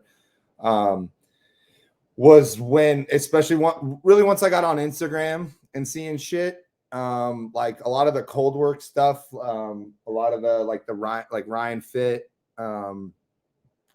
those kinds of like I have a few Kuzels and then Bronx too, just like being around them in 2000, like being around Bronx in like 2010, 2011, 2012, and just like Addison said, like being up late at night by yourself, you know, working kind of in quiet or with music going. Like there's a lot of parallels that can be drawn between us and glassblowers, you know, like especially before I had a cold room, like, yeah, we'd make cash only in the winter when it was cold, you know, usually at night and shit. And that's how a lot of the glass, like they work at night, they're up late, like shit. Saturday night at Moth, I was up with Scott till 5 a.m. watching him make the trophies. And then I was it was one of the best experiences of my life. Like I'll never forget that. It was that's normal for those guys. Yeah, exactly. And like I think because it's so hot doing what they do, it benefits them a lot at night because it's a lot cooler. Yep. Cool off more quickly, and then no one's fucking with them because some of that shit, man. I don't know if you've got a chance to watch him do those seals and other shit, breaking out the smaller torch, and and you're just like, what the fuck? He had seven torches on that night when I was working. He had the Bunsen, the two mains on the fucking thing, and then he had 7 little ancillary torches on the side and shit. And it's like, you know, going and so Darby's shop is about 25 minutes from me. Cool. I was just up there a couple days ago. I got this bad boy from him to match. Look at you. So this was the first piece he did with that Millie in the mouth. Oh, fuck yeah. Yeah. And so fucking finally got a little chinga for it. That's and so yeah, just like you spend time in different shops here and there, and then you go to somewhere like even like Darby's shop. Like I was there 2 days ago, and there, I mean, is it just GPS or GSP? I was thinking, yeah, GPS. Greg was there that does all the mushroom stuff, and then Storm and Norman was there. Cowboy was there getting ready for the show that they're about to do. Cowboy's son, Gus, was there. You know, Caleb was there. Like I met Darby, I think in 2014, maybe 13 or 14 at the Secret Cup down in Trinidad. And I wasn't that into the glass shit then because I was like, any extra money I got, I'm either fucking saving to buy a ranch or fucking I'm spending it on new equipment. And, you know, that was kind of my motto back in the day was like, you know, 20% of what you make, fucking reinvest on new equipment and shit. And, you know, spend a third, save a third, you know, reinvest a third. And I dude, I wish I had bought a rig or something from him then, you know, one of his like ray guns or something, you know, something cool or whatever. But I have a bunch, you know, luckily I don't have a ton of pieces that are just male fittings. And I feel like there's, in my opinion, there was kind of like 3 phases, you know, sort of like the mid 2000s, like 05, 06, 07 was when everybody was making those like really big, crazy, elaborate work, like, you know, Mr. Gray type, you know, like all that crazy shit in NorCal, like these big, long, tall, fucking flower pieces and stuff that like you can't really travel with a lot of that shit. The homie at Emerald Glass Gallery, he had some crate like that. He's got that like it's like a Darby like chandelier type deal and stuff. And again, like not being on Instagram for a while, like I didn't know about a lot of that. And then getting on social media was when, you know, I started seeing like Buck stuff. And then the mothership stuff, I never really knew about a lot of the mothership stuff. And then I had a couple of homies in Atlanta that were big collectors. And I went to my buddy, shout out Dunklow in Atlanta. I went to his bachelor party and there was some guys that brought like, dude, there was like 7 or 8 elites. There was like an FTK, a BTK, like fully worked eggs, fucking etched fucking UV ball rigs and stuff. And then they brought all that just like for everyone to kind of fuck around with and have fun. But then they were over in the corner with like a couple perp skirts and shit. And like, I'm looking at the motherships, like this seems like it's more money than that. And I kind of understand, you know, I'm definitely more of a fan of like I would say traditional, like scientific style pipes, as opposed to like a lot of sculptural stuff. Like, you know, like this Pinky Darby piece, you know, it's more of kind of a dark does and stuff like that. I mean, I was talking with Storm and Norman about like the laser cats he did for a little while. And like some of the sculptural stuff is super cool. But yeah, I definitely am more of a big fan of like, you know, the classic shit. So I'm going to show you this, Addison. I just traded for this a couple days ago. It's a first new little egg. It had some hard water in it and fucking got it for a stupid steal and got everything out of it. But so nice. I'll never turn down an egg. You know what I mean? Yeah. So it's a real, I wouldn't call it an obsession, but it's definitely, I love it so much. It's like, I mean, it looks like they're moving, you know, there's a lot of the pieces, the way they flow. And then when you really start meeting these people like Scott and Darby and Aaron, you know, Pinky, and Cowboy, like Chris is God, he's such a fucking great guy. He's got a show coming up that we're sponsoring up in Eugene, and I've seen some of the pieces. I saw the piece that he and Darby were putting together the other day, and then I saw the piece that he and Aaron did, him and Pinky did for the show, and they are fucking just unreal. And those guys, it's like watching those guys work, especially when there's not a bunch of other people in the shop and shit.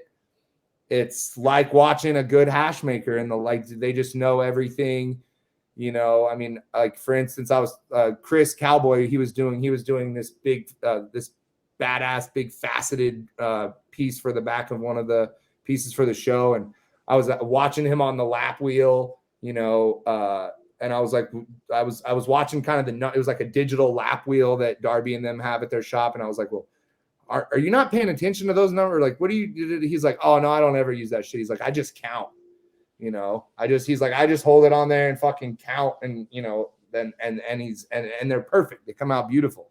So there's a lot of that. Like, there's not a wrong way to do it. You know, one of the things that we always say on the farm is if no one knows what you're doing, you're not doing it wrong. And so, if there's a million ways to skin a cat, and it's cool to see the way different hash makers approach collecting their resin and the way different glass blowers approach. I mean, there's guys out there that still don't use lathes, and you wouldn't know it to look at their pieces, you know. And then there's guys out there that probably couldn't make a piece that straight without a lathe. And so it goes back to what you learned on, what struck your interest early on, you know, like, oh, that seems cool. Like, I like that. I like the way that flows. Or, you know, it's like if you had a good math teacher in 3rd or 4th grade, like that could have changed your whole outlook on, you know, the way that you look at that one subject or that one way to get somewhere. So, yeah, it's, and then supporting them. A lot of, like, most of my glass is either been gifted or is on trades, and it's. Is your wife watching this, or you don't have to lie? I'll bring her in if she wants. She knows. You can tell the truth. It's on trade. No, a lot of my shit's traded. I'm not lying. So do you like the direction, like, as a collector who's been in the game well over a decade, do you like the direction glass is heading in, or do you have some issues with, you know, where the culture is going? Like, what are your thoughts?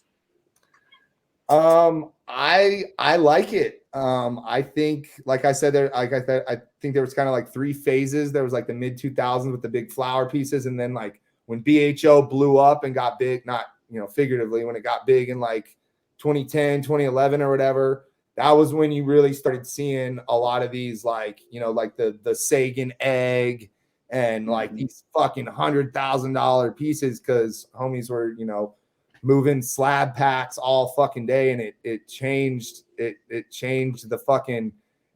landscape, because going, you know, $100,000 worth of weed back then wasn't, you know, the prices were kind of going down. They weren't, you know, $5,000 packs anymore. That wasn't like, you know, that was, so it was sort of the new, like, it was fast money in, and kids were, you know, the movers and the shakers were fucking, I wouldn't say hiding their money in it, but definitely if you make, you know, 400 grand in a month, you know, moving slabs and shit, like, why not? You know, it's like, it's just like rappers. You see them at the fucking strip club or whatever. It's like, yo, you just made $1 million or a couple $1 million on whatever, whether it was a rap deal or whatever you were doing.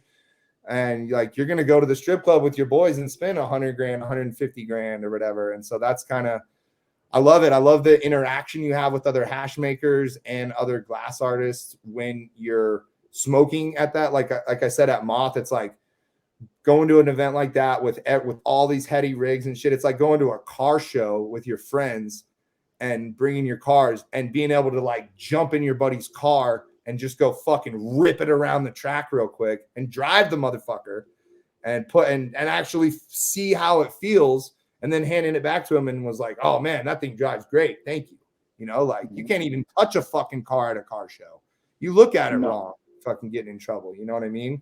So, and the fact, like you said, Addison, the fact that the glass blowers themselves love hash, and, you know, they appreciate what we do and we appreciate what they do. And I love trading for shit. I love supporting certain artists. I love buying glass. Trades are awesome in my opinion, because I know in a month or two that jar of hash is gone and that rig is still on my shelf for years and years and years. You know, somebody asked me recently, well, you know, how many pieces do you think that you've like gotten and gone through in your life? Like, you know, you got a few hundred pieces, like how many you've like gotten? And I was like, dude, I don't really sell pieces. You know, I'll give pieces to certain people, but like I keep my shit. Like, you want me to Jameson, you want me to show those shelves again? Yo, flex those shelves, bro. Those are incredible. Right, show the people. That's a lot of love. That puts you on a whole different level. I gotta just hit the bathroom real quick. Quick. I'm just gonna run. No problem. I'm taking a dab. The shelves are serious. We were seeing them before you hopped on, Eddie. Any updates for Legends, bro? Oh man, wonderful things, bro. What can you tell the people though? Come on, 40 makers. So last year was 25 makers. Now there's 40 makers. Fuck yeah. Last year there was 1 day. Now it's 2 days.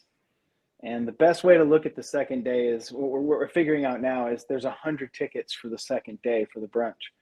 So what that really comes down to is that there's makers that are reaching out to us and guys that we, you know, want to invite or whatever. Those are the people that we want to kind of put in that 100, you know, put those tickets available to those 100 people. So we're figuring some stuff out. There's no shortage of really amazing sponsors, like cool ass sponsorships that we're talking with right now, like rad ass companies. Had the first call with Lock Comedy, Workerson to do the art direction stuff for it. Shout out Lock Comedy. That's my favorite shirt. That's crazy. He's the one that did the anti-flower rosin club. Yeah. Shirts. Yeah. All right. Mike's So this is one of the cases here. Got some ships up here. Some older. This fucking backward shit's so weird. Yeah, it's hard. Don't try and watch your hand, and then just be careful. That's so cool, man. So are there a few artists that you collect, or is that a lot of different artists? I'm just trying to look. Yeah, so a lot of what I have on this lower down here is a lot of Bronx glass. My homie from Atlanta. I like my big marbles. This was the Eugene Bronx marble that Bronx gave me for my birthday one year. One of my prized possessions. It's fucking big piece. Big boy. Yeah, Bronx, and then I like Mothership stuff a lot, especially their clear stuff. It's kind of, to me, more collectible now that they stopped doing it. And then I'll show you the other case that I showed you earlier, Jameson. I really love cold worked pieces have a really special place in my heart. So I've got a bunch of Ryan Fit stuff, his Kuzels. I mean, some of these are just, they're fucking tiny, bro. Yeah. And they're just so intricate. I mean, he hand draws all this on, cuts it. Some of them are like triple layers. This one is like 3 different layers. It's kind of a stained glass 5 and like all electroformed copper. Amani Summer Day here in Southern Oregon is a really close friend of mine, and he does a lot of the cool. Yeah, so it's a lot of like Pacific Northwest style stuff. Over here, I really like what's this guy's name? I always forget his name. John Paul Bennett. He's out on the coast, and he does these just super rad carved like cool. oneies and stuff. He does some really cool beads, super like oceany kind of, fossil-y vibes. And then this is one of my favorites. This was the first piece I bought when I got my farm. This is his name's Jameson, also Jameson Masanja, and so yeah, there's a lot of history even within the cold work game. Clinton Roman, shout out Clinton up in Eugene, was kind of I would say almost fathers of like modern day kind of carving stuff, cold carving, and he taught Jameson and Ryan Fit, and then I think from what I've heard, Jameson taught Amani sort of the whole. I'm not going to say exactly how they do it because I don't know how open they are with their info, but the steps to creating those multi-layered, deep carved patterns and stuff is really it's so fascinating. Like, I remember, always having an incredible interest in cannabis, but really being like, when I first got interested and started buying high times when I was 18, 19, like looking at the heady glass, the colored glass, and being like, I don't get that. And I don't think I ever will. And it was only like really when I got immersed into the culture and understood, what these things are for and why they're made like this, and why something that can look so similar can be so different in value, is when I started like appreciating it and going on that journey. And then now that I'm like in it, it's like, you're like, how do more people not know about this and understand and appreciate this? And then I see, like, I had a bit of free time yesterday, so I went and opened Netflix, and they've got the Blown Away Glass show, 3rd season, and these guys look like children.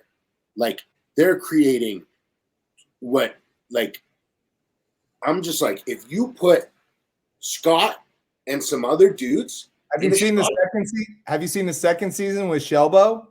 Bro, I saw Shelbo did great, but like it's still. I was watching the 3rd season, but I'm still like I've been to Shangri-La, like I've been to Mothership, and I'm like, but even other everyone else's shops, like the pipes that are being created are so much more, to me, I think. And you've got it's Boro glass, but I just hope that in 3 to 5 years we have the same show as Blown Away, but it's not making soft glass sculptures, it's making pipes.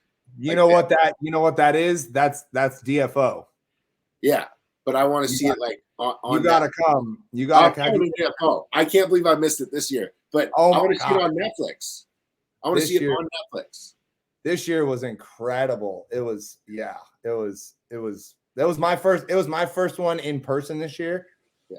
And DFO is amazing. It's I mean the everything we've been talking about, the makers, the blowers, you know, everybody's there. It's not it's yeah, I try not to, I mean, that's like, I mean, yeah, fishing and glass is like some of the only shit like I still fanboy out on.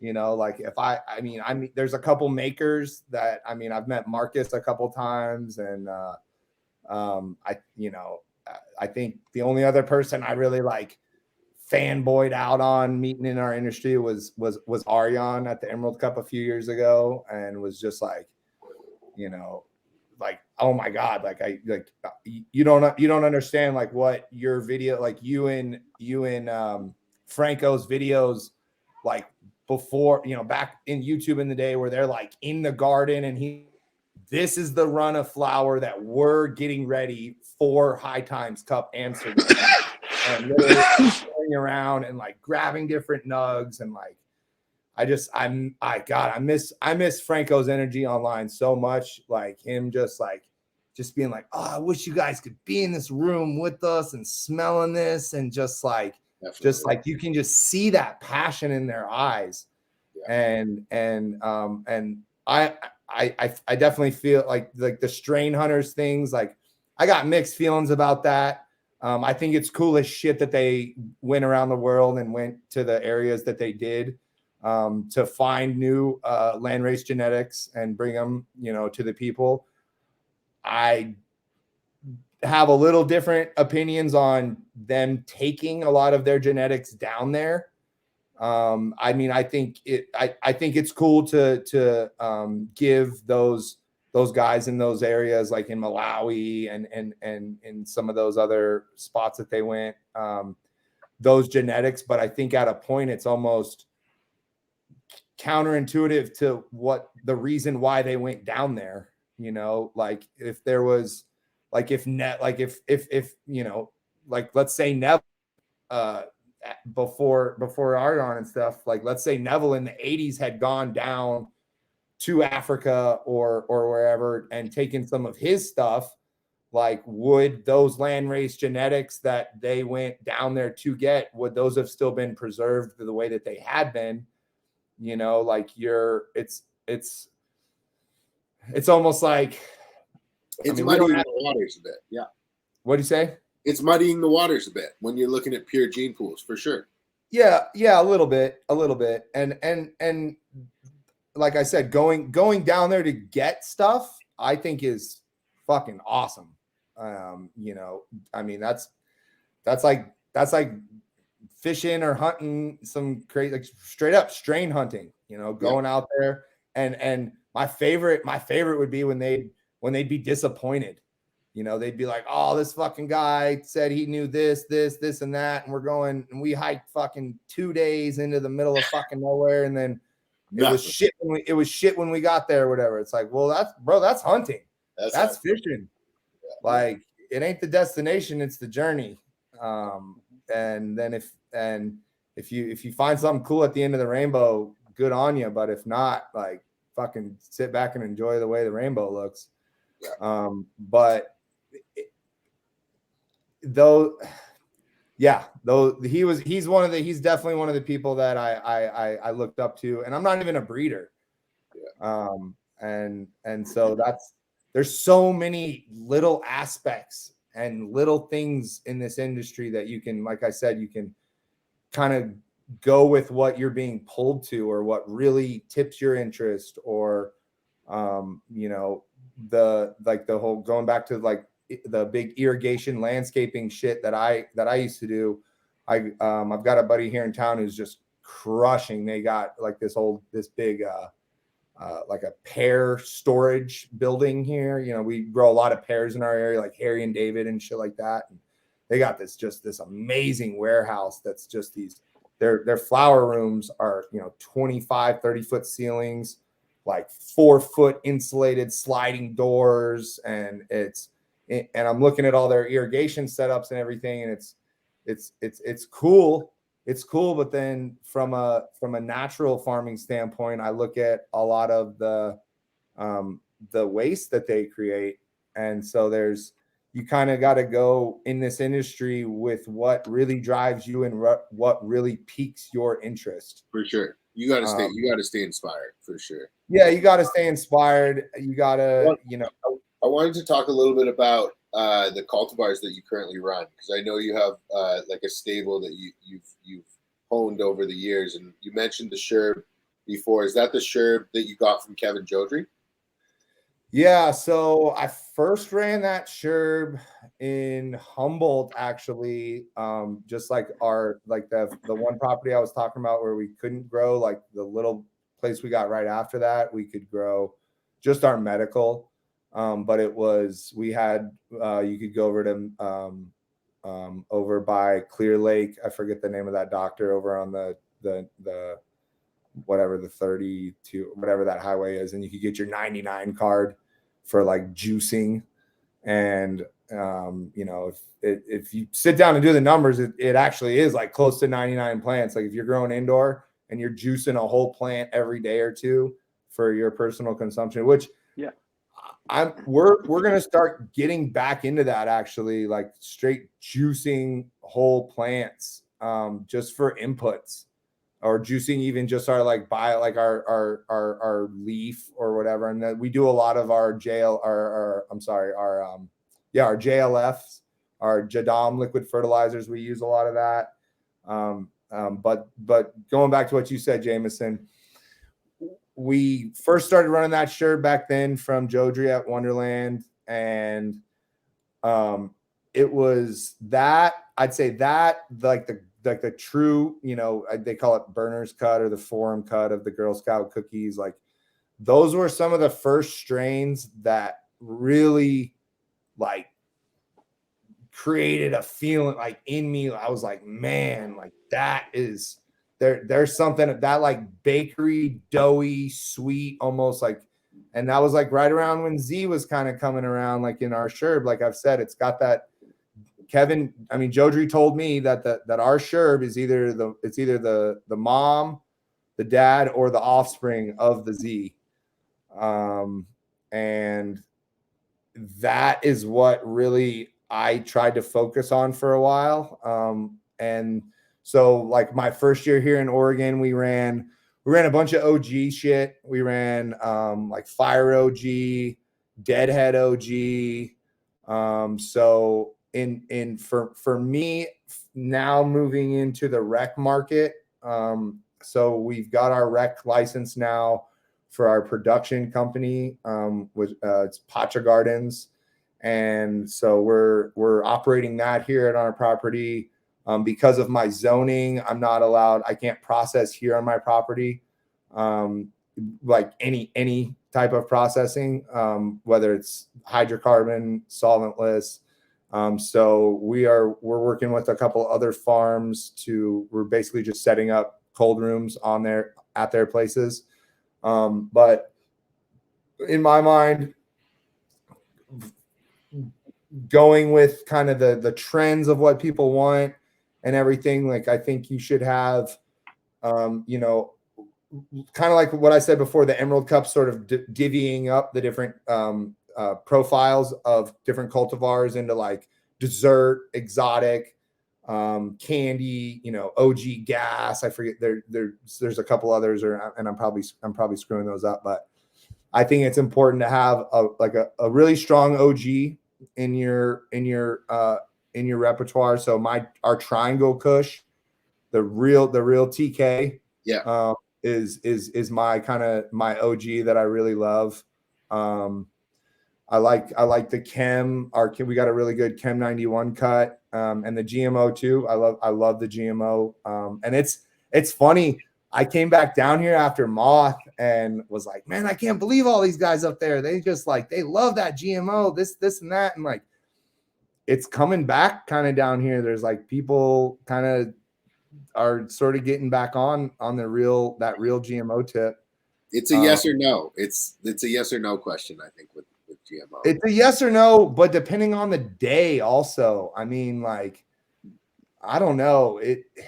if I haven't been dabbing a lot lately, it's not the first thing I'm gonna grab. My closest friend, he does not like GMO, but when he gets sick and he has trouble sleeping, and when he gets sick or injured, he will go to one of his friends, get GMO, and smoke GMO just for the effects and sedation and pain relief that GMO, because he can't find it anywhere else. Yeah. It's good. It's so strong in everything that it's in. Like we got a cut this year. It's Larry's Unicorn. So it's Larry OG crossed with the Unicorn Poop. And that Unicorn Poop is GMO and something sisters, or it's, what is it? It's I forget what the it's something. Yeah, I forget what the other cross is, but it hasn't flowered yet, but it's like I have one of them next to a GMO, and it's, you know what it is, Addison? It's Sophisticated Lady crossed into GMO. Sophisticated Lady, yeah, not sister, yeah. Mm-hmm. I knew it was some girl, like some female, yeah, Sophisticated Lady. That's so classy. I love that. Pretty fire ass strain by itself. What is Sophisticated Lady by itself? Do you know what that is? I don't know what it originally was. Isn't it a bunch of OGs? Like that might be. Anyway, I'm sure somebody in the chat knows. I know the Mass Genetics guys had a Sophisticated Lady. That's the first place I ever saw it. No, Sophisticated Lady is for sure Thug Pug. Yeah, it is. Okay. Yeah. Okay. Here, it's I got it. It's it is the first place I've seen it grown. Ghost OG and Grateful Breath. Okay. Ghost OG. So it's probably like both fire. Yeah, the Grateful Breath's probably what, like Mendo Breath or something, and fucking like Deadhead OG, or I don't know. Fires, but Sophisticated Lady is fire as fuck. Yeah. I've never had it on its own. I think Jamin and the Echo dude, Jamin and the guys from Echo did the Unicorn Poop a couple years ago in DHO, and that shit, dude. But yeah, that Larry's Unicorn, it's just, anyways, GMO, it's just so prevalent in everything. Like that Tropsano I gave you, Jameson. We ran a couple packs of that a couple years ago, and I just didn't really see much that I really wanted to out of it. It was kind of like super light, like a diet GMO, and not that purple like I'd really want from the Tropsano. And I was really looking for like a Trop. What I was looking for what I found in the Tropaya.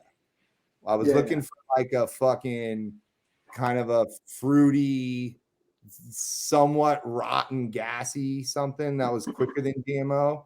But then that cut that we got the next year of that Tropsano, which is what I brought up for you, is what I would kind of, it's like a fast finishing, short, purple, fucking dense ass GMO. And I mean, if you have a quick purple GMO, especially I know down in like the Humboldt market right now, like everything purple on the flower market right now is going way quicker.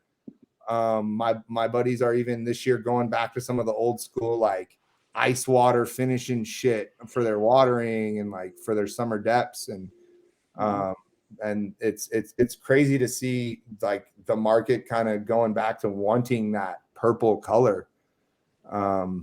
But thanks a lot. Yeah, I mean, even some of the pictures you posted yesterday or the day before, Addison, of some of the flowers you guys have in Pyramid right now. That's just so purple. I wish I know how hash works, and I wish that there was a way to transfer that color over into the hash.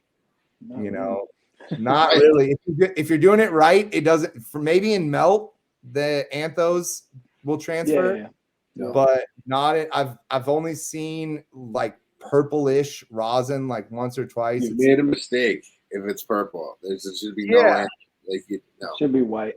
Should be white, and I don't mind it not being in, because for me, like I've never, as what I would consider a semi-sophisticated cannabis enthusiast, is a lot of purple lets me down, and I think that it's another standard this plant has to live up to. It's another factor of elimination that we have to take it through, and it's sad to me that is, but it just proves these markets are cyclical and things will change. Things like Skittles. Purple is an aesthetic, not a flavor or effect. It can be a terp, like there's certain shit like that real fucking Urkel, like that Bay Area Urkel. Yeah, but it's separate. It's purple and it tastes like. You're right. Yeah, our pancake. Okay, so I'll get back to the original question of like what's in our stable and what I really fucking like. So we got a lot of the cookie shit, and this year just we did our overwinter veg mom room pretty small this last year. Just with my wife was pregnant. We just had our first kid a few months ago. And so, yeah, those are the real heady rigs, the kids, those are the real collabs. Anybody, they cost like 3 to 5 times as much as a heady rig. Yeah. Per kid. Yeah. Per kid. Yeah. And you got to keep paying for them. You pay for a heady rig one time. Oh, and then you pay financially and emotionally. And you can't ever sell them. Well, depends, I'll say this, Addison, like your posts you post about your kids, like I really love like some of the, like a lot of the other fathers in our industry that are open about their kids, and seeing the relationships that a couple of my friends around here with some of the bigger rec companies have with their children and stuff is definitely, it was like, I mean, when my wife was pregnant, it was super scary, like, I don't know what's going to happen. But like, I see other people like you and my buddy Noah and Matt that are with Benson Arbor, the way that shout out Matt. His daughters are just two of the raddest girls you'll ever meet. And I always thought in my mind that being in this industry and taking this path toward with something, especially growing up in the South, wasn't as socially acceptable. And that was one of my things with my family back there, was I was always open with them, not necessarily with what I was doing back there, but once I moved to California, my grandma, like, well, why are you all out there? Why are you all the way out there? And this and that. And it's like, well, the laws here, I can't do what I want to do here, like comfortably. And moving out here and seeing the interaction and the way that a lot of the makers and growers and companies have with their kids and teaching them, like that's the next generation of growers and stuff. So it's definitely inspirational seeing the way that other fathers and especially new fathers navigate the system, and it's now that he's here, it's like, it just makes me want to work harder. It's more inspiration. It's more motivation. It makes me want to make better products so that one day if he takes over this company, like his name will be synonymous with that level of quality as well. Yeah, that's cool. It's like I've got my daughter's about to turn 14. My son's about to turn 18. And I have a suspicion that he definitely smokes weed for sure. So it's like, it's a thing where, like, when you do your job in the industry, whatever it might be. I mean, I was never like a big farm. I never had grows at home with my kids. I always had like other houses where I grew at. So it was, I always kept it separate in that way. Right. So it was like, they never really were.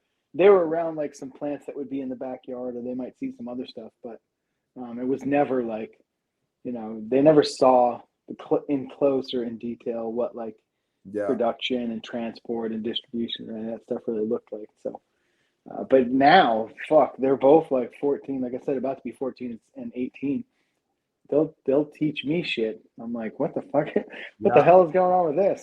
What's TikTok saying about weed this week? Like, bro, it's crazy. What's the hottest strain on TikTok? You know, like anything, or just asking them. Like my son, he's about to turn 18, so he's senior in high school technically, and it's like all the kids that he knows or talks with. I'm like, what's the number one like concentrate strain or brand? Like for you guys. Oh no, he's like 710. All 710. So like all 710 products are like, say like a gram of 710 to them is like fucking gold, because of the tax and all the other shit. Those guys are goofballs. They can't get into like the concierge program or any of the other shit for 710. So it's like, they're paying full price at a dispensary or something crazy and shit like that. But yeah, I gave him some 710. It gave me some like merch, and now he's a large, so I can just give him t-shirts that they give me.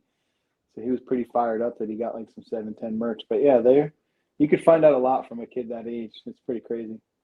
Yeah.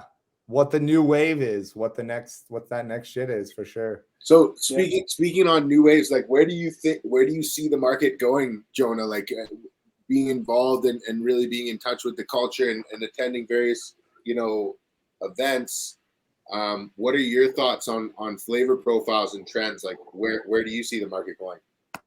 Yeah, I'll tie in your last question with that. I'll give you my top 5 right now in my stable. For washing, definitely our green sherb, the straw guava, our trapaya that we hunted. We got rid of the number 2 that I had up at Moth, and so we're bringing the number 3 back, which is much more papaya heavy, and just like a rotten papaya. And then we're getting a lot of I didn't crack any seeds this year because we're getting all of our shit into metric. And so we're going to either do like a winter pheno hunt type situation or do like what I want to do next spring is like a small, like one of our greenhouses just to, pretty much crack them and let them go.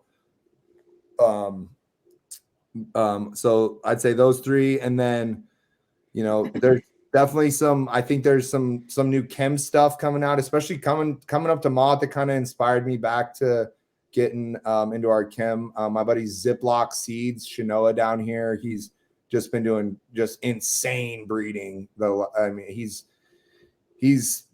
gonna, if you haven't, you're gonna hear about him.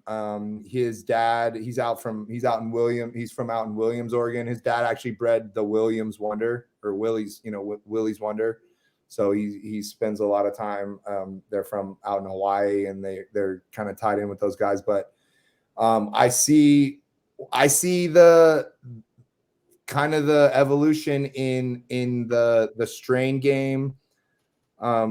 People like Addison, getting certain cultivars to washers so that the growers can focus on the growing and the washers can focus on the washing, but having somebody like you, Addison, that understands what it takes to grow for resin as opposed to growing for flower is extremely important.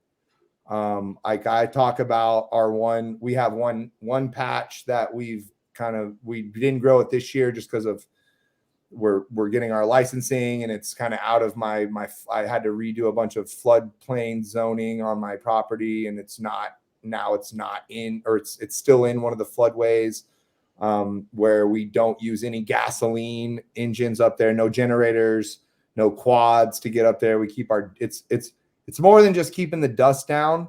I think the first time I ever really heard about that was heavy Icerix. He talks about, not using any gasoline, even mowers, pumps, generators, anything around his plants that he's really going for that resin on. And I'm totally with that. But like people like Taylor, who are actually washing and breeding, are kind of really and then you look look at Taylor, like he's not into the glass like the way we are. you know, but he breeds like nobody you fucking know, you know. So it's like you pick your He's little. getting into it for sure. I was Well, just about to say he's I was definitely getting into it. exactly. We introduced him to a slurper, then we introduced him to like a fab. He told me like that story. SFK he has, and now he's like, he's off and gone. He He's told me on the it. story He has of- marbles and dunk tanks and shit. He's got all kinds of stuff going on now. He told me the story of hitting the slurper with you for the first time. He was like, Addison told me, he's like, bro, he's like, you smoke hash like I do, like you gotta hit. It changed his life. Yeah, he was so Yeah. excited. Yeah, I think he went home and bought one like the next day or something. I'm surprised he didn't pull that pearl into the pipe. I'm on it, honest to God. Like I'm surprised He has another. He has 3 lungs. I don't even understand I how can, that person is built. yeah, I can smoke a lot. Like I'm very confident in my lung capacity. I grew up diving, very comfortable with my lungs. That guy's lungs are He can different. keep. I Keep dabbing.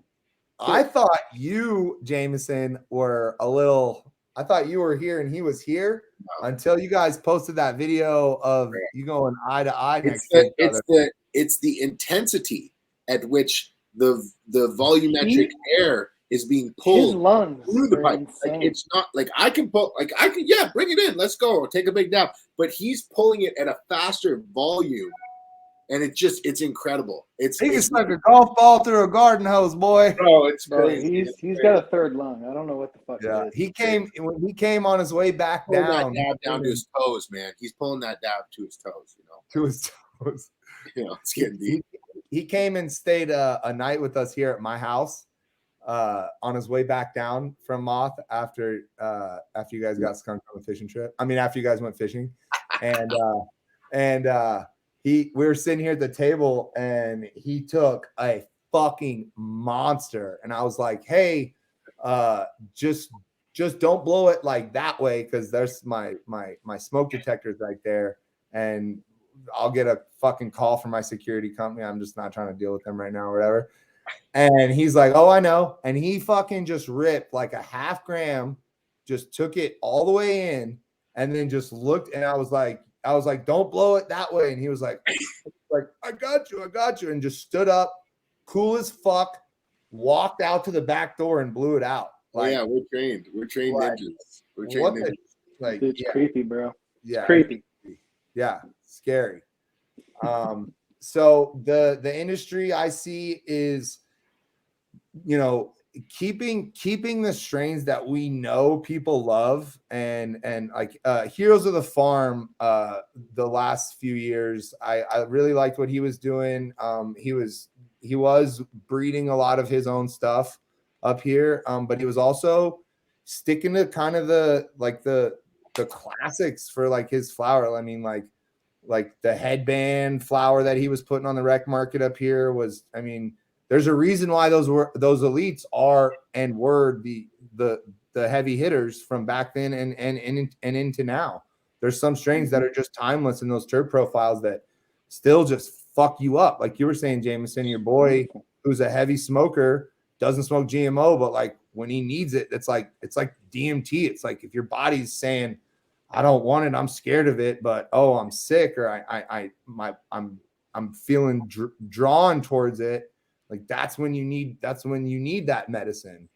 And so it's almost like these strains are almost calling to us now more than we're called to these strains because of the way they grow or whatever. And so that's one thing I've tried to think about in the last couple of years, now that I'm really growing for resin, is not just what I like or what is easier for me to grow on with my regimen and my KNF shit. It's like, what do other people like, and what really stands out with our grow techniques? You know, I talk a lot about a lot. That's why I tend to get pulled. Like, I mean, the papaya, we just got the Poochie's papaya cut, and it's just like stuff like that is just, I love having that stuff in our repertoire, because we can tailor our ferments to those strains, you know. And like Taylor was saying the other night, like getting those bricks levels up with certain strains with the fruit ferments and stuff is one thing. But then on top of that, like feeding a straw guava strain strawberries and guava ferments, or anything with papaya in it, or anything with papaya in it, I mean, feeding those like papaya and like mango myrcene terpenes, like you're just stacking it up. You're just going up on those Brix levels. And then the next thing I see in the evolution of like high quality resin and KNF is feeding and we just started doing this year, was we would feed our spent material from our wash back in, we'd ferment that or just top dress with it back into those same strains. It's like Professor Q was saying, like, my plants, I'm feeding my plants what my plants eat that they eat. So the true closed loop of KNF on the farm is you're not only are you producing everything, but then you're feeding your fruit ferments back to the fruit that you're going to ferment for the next time. And that was one of the things that Dustin really impressed upon me and on us when he came up, and he's like, if you can get to the point where you're feeding KNF inputs into your KNF inputs that you're going to make later, you're just stacking those Brix levels up higher and higher and higher and higher. And I don't know if I think that like from like a scientific and measurable, calculated way of thinking is maybe the next wave. Like let's measure the Brix levels in this strain, or I don't even know. Harry probably knows. You guys were talking about those it was another guy talking about that crazy like moisture content. Yeah, there's active water, but there's also like a refractometer which can measure Brix levels, I'm pretty sure. So that's what it's called, a refractometer. Yeah, I'm pretty sure that's the name of it. But it's pretty inexpensive. You measure what? You measure your flour, you measure the food No, you're giving. You would squeeze a bit of the plant material and just take that juice, and it goes over a glass slide, and you hold it to the light, and it'll kind of show you how much sugar is in that. I don't know what the correct term for it is. It's not sap, but it's just taking a plant, taking a leaf, and squishing it, and then measuring the juice, masticating it, and measuring the liquid. Yeah, that's rad. I just saw some shit online last night. It's a lobster press or a duck press. And it's kind of what we use. It's like a corkscrew type thing, but there's like 4 or 5 in the world that are made out of like pure silver, and they're like a couple hundred. They're like, and these dudes are like juicing or like pressing out like lobster and like duck butter and shit. It's I don't know, it's wild shit. But I was like, there's gonna be some shit like that. Like I was saying, the 99 thing back in California. If you're juicing your plants or whatever. And that was one of the mistakes that I made in KNF initially. Was we bought this like a corkscrew kind of a juicer to like press everything out. And my first few ferments that we did, we were taking them and then putting them in that and then pushing all that shit out. And then I had a couple people chime in on the post that I made about it, and they were like, no, like that's not what you want. You want to just pour that top off. You don't want to like get a lot of that fiber in there. I was thinking about the other day, we got our son like a little, it's like a pacifier thing that you just put frozen fruit in as he's transitioning off breast milk into like real food. And so it's just like it's like a pacifier. It's like a mesh bag. And he's like, it's like a mesh. Yeah. It's like a mesh silicone thing with little bitty holes. And so none of the fiber comes out, just the juice. Because it's a lot, easier on their body. And, as they it's like feeding a dog new food. You don't want to just go an all raw to an all dry or vice versa. You kind of transition them into it or whatever. For sure. But I'd love to see that, like the testing results. Like I want to talk to you about that later, Jameson. Like you said that the equipment for it's cheap to like test Brix levels. Oh yeah. You can get it on Amazon for sure. Like quick. Love that. Absolutely. I wanted to ask you, being in Southern Oregon, like the California industry and the North American industry as a whole is in a tough spot right now. Like, what's happening in Oregon? Like, is it fairly similar to what we're seeing in California, or is there some unique qualities to Oregon that you have a line of sight on being an insider? One thing, and Taylor mentioned this when we were on the live a couple weeks ago, is that our area there's a lot of other agriculture in our area, which for me, I didn't even think about when we moved to this area. It was one of the things that I thought about. There's like other people with like regular jobs and shit, which was a draw.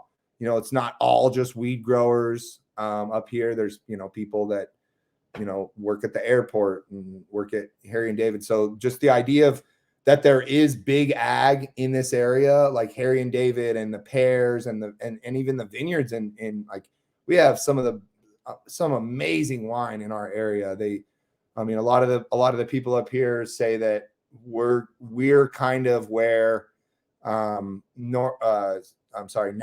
and Sonoma was back in like the 60s and 70s, where it's younger people kind of applying new ways of thinking and new farming practices. Troon Vineyard is like 15 minutes down the road from me, and they're a full like biodynamic farm.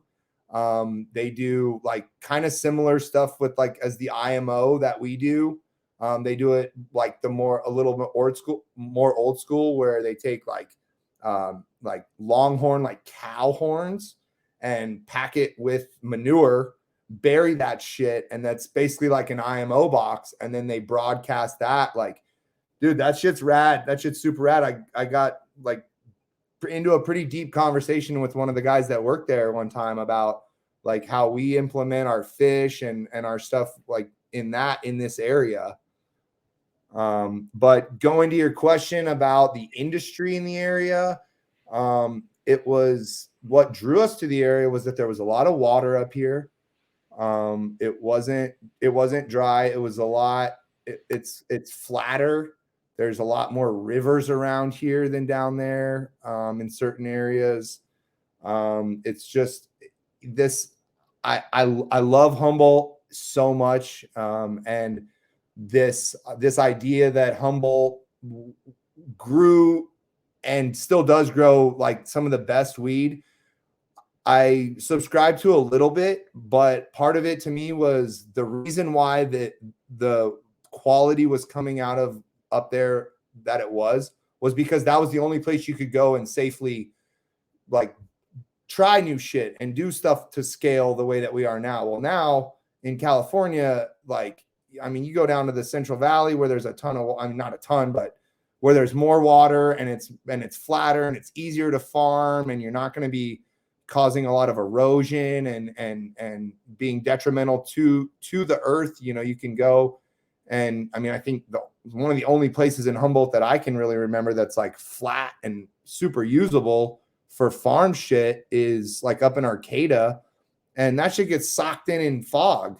There's that one like big tulip or there's like a big a tulip company up there, and they're kind of limited as to what they can grow. So where we are in Southern Oregon, and I'm pulling this from another hash maker, that I'll just repeat what he kind of said at one point was this area in I'm kind of in like the beginning of Applegate Valley in sort of that little corridor, and then the whole Rogue Valley as a whole. The reason why we can grow certain crops and certain things do better here than other places is because of this differential where we're based from the ocean and the high desert. So if you go, north 45 minutes from me, like right as soon as you get up north of like Grants Pass, or you go up past like Lost Creek towards Bend or something, you get into the high desert, or like kind of like if you go up and as soon as you get into like Roseburg, like towards Eugene and shit, it's just wet. And so where we are, we get this different airflow coming up from the coast, this coastal air movement up the Rogue Valley through the Rogue River and stuff. And then we also get this cool, dry air coming down from the high desert. And our terroir, the mixing of those two, and I mean, this year's been crazy. Like the rain and the weather's been wild this year, but the mixing of those two climates really creates a special terroir, in my opinion, that is kind of unmatched in a few other areas. Just going back to what I said, like the fact that there's so many other farms out here that grow, sustainable food and non-GMO vegetables, and you can go to the farmer's market here and just get just amazing food, is one of the big draws to this area. It's why I think a lot of people moved up here from Northern California. It was a lot cheaper. The taxes were lower. Are you still seeing good numbers on packs that can be, certified veganic or biodynamic? Are you seeing like the numbers on the packs come back for the effort put in? Not really. We didn't really even take anything to flower last year. We froze. Like I said, we pulled up. We didn't want to get our hemp license because a lot of the cartels were going to as soon as you got your hemp license here in Oregon, you were on a list you could look at the address, the name, the phone number of that hemp farm. And so what the cartels did in the last couple of years was they would either go to farms that were on the list, or cold call them and approach them and say, "Oh, hey, we want to grow on your property, and here's a big brown bag of money." And I don't know. I don't have any personal experience with it, but I mean, I heard a few stories. Like if you didn't want to take that bag of money, like they might make shit difficult for you or whatever. And so they hired, clean cut guys that you wouldn't think are affiliated with any kind of organized crime or anything like that. And then, 2 weeks later, you got 30 people living on your property, fucking up water systems and doing and using just crazy chems and building out. I mean, there was a shortage. Last year, there was a shortage in 20-foot sticks of 1-inch PVC throughout the whole country just because of our area. Yeah. And so to answer your question, like what is different in Oregon than California? Like, what are you seeing? Like, can you touch on, the current market sentiment as far as, maybe some of the things that Addie was touching on before we jumped live, and like what's happening right now there that's different than California? So last year, there was a couple of videos that my county and the county next to me, Jackson, I'm in Jackson County, and then Josephine County came out with a video last year of these flyover videos, and they are straight up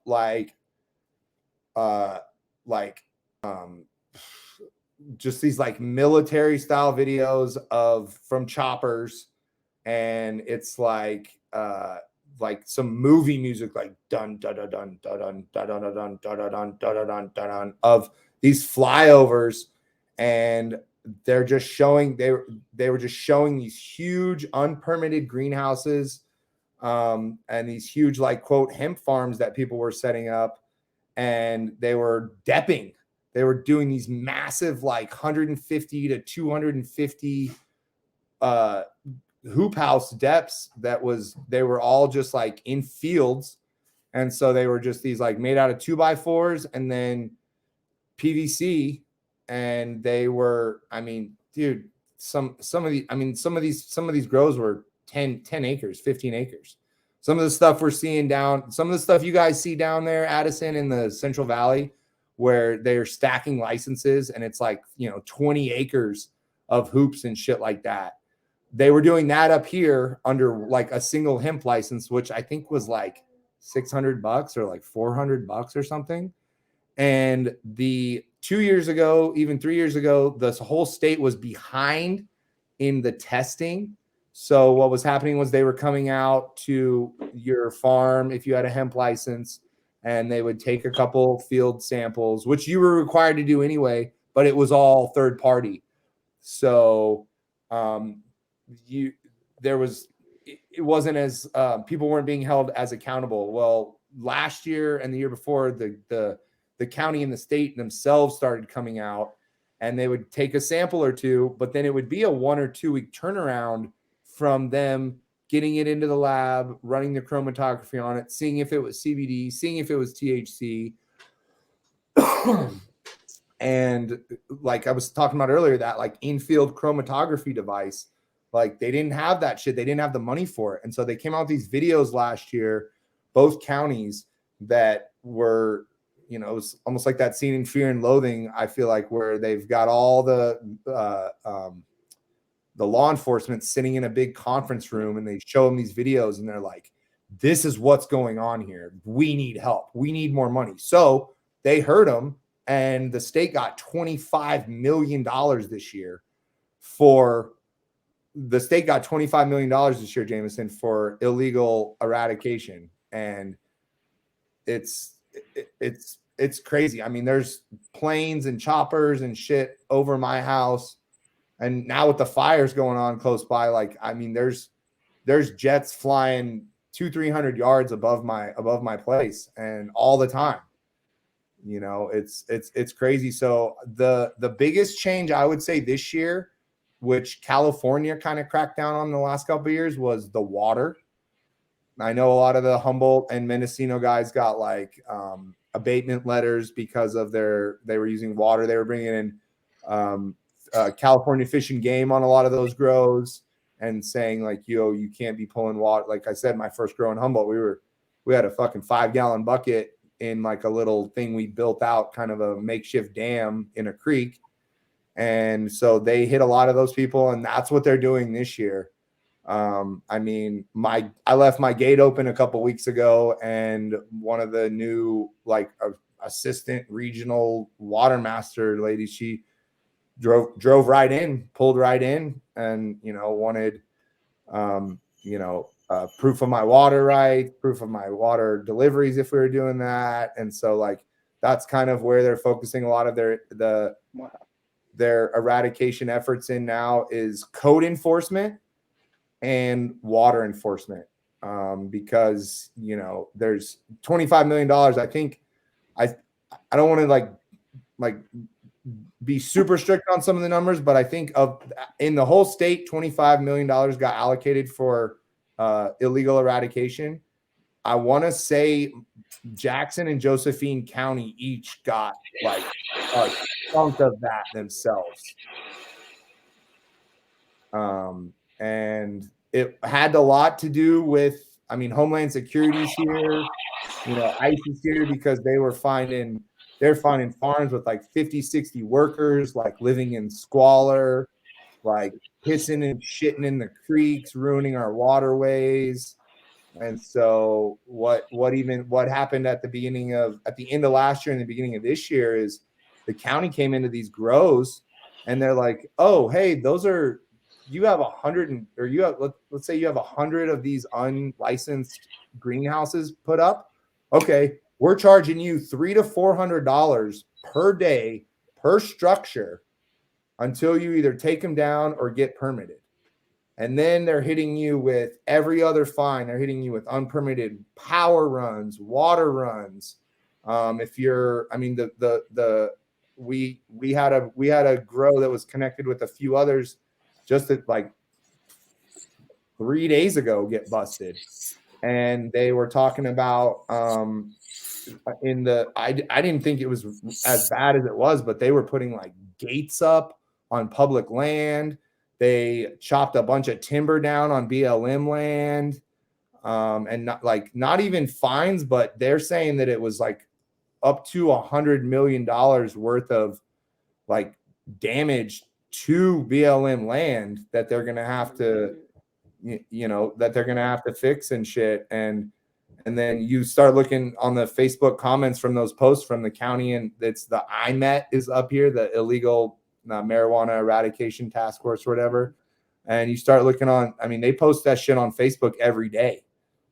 And they talk about, you know, how many people were there, how much money was there, how many guns were there. And you see the fines and stuff that they have. And then there's always people in the comments chiming in like, oh, well, those fines aren't enough.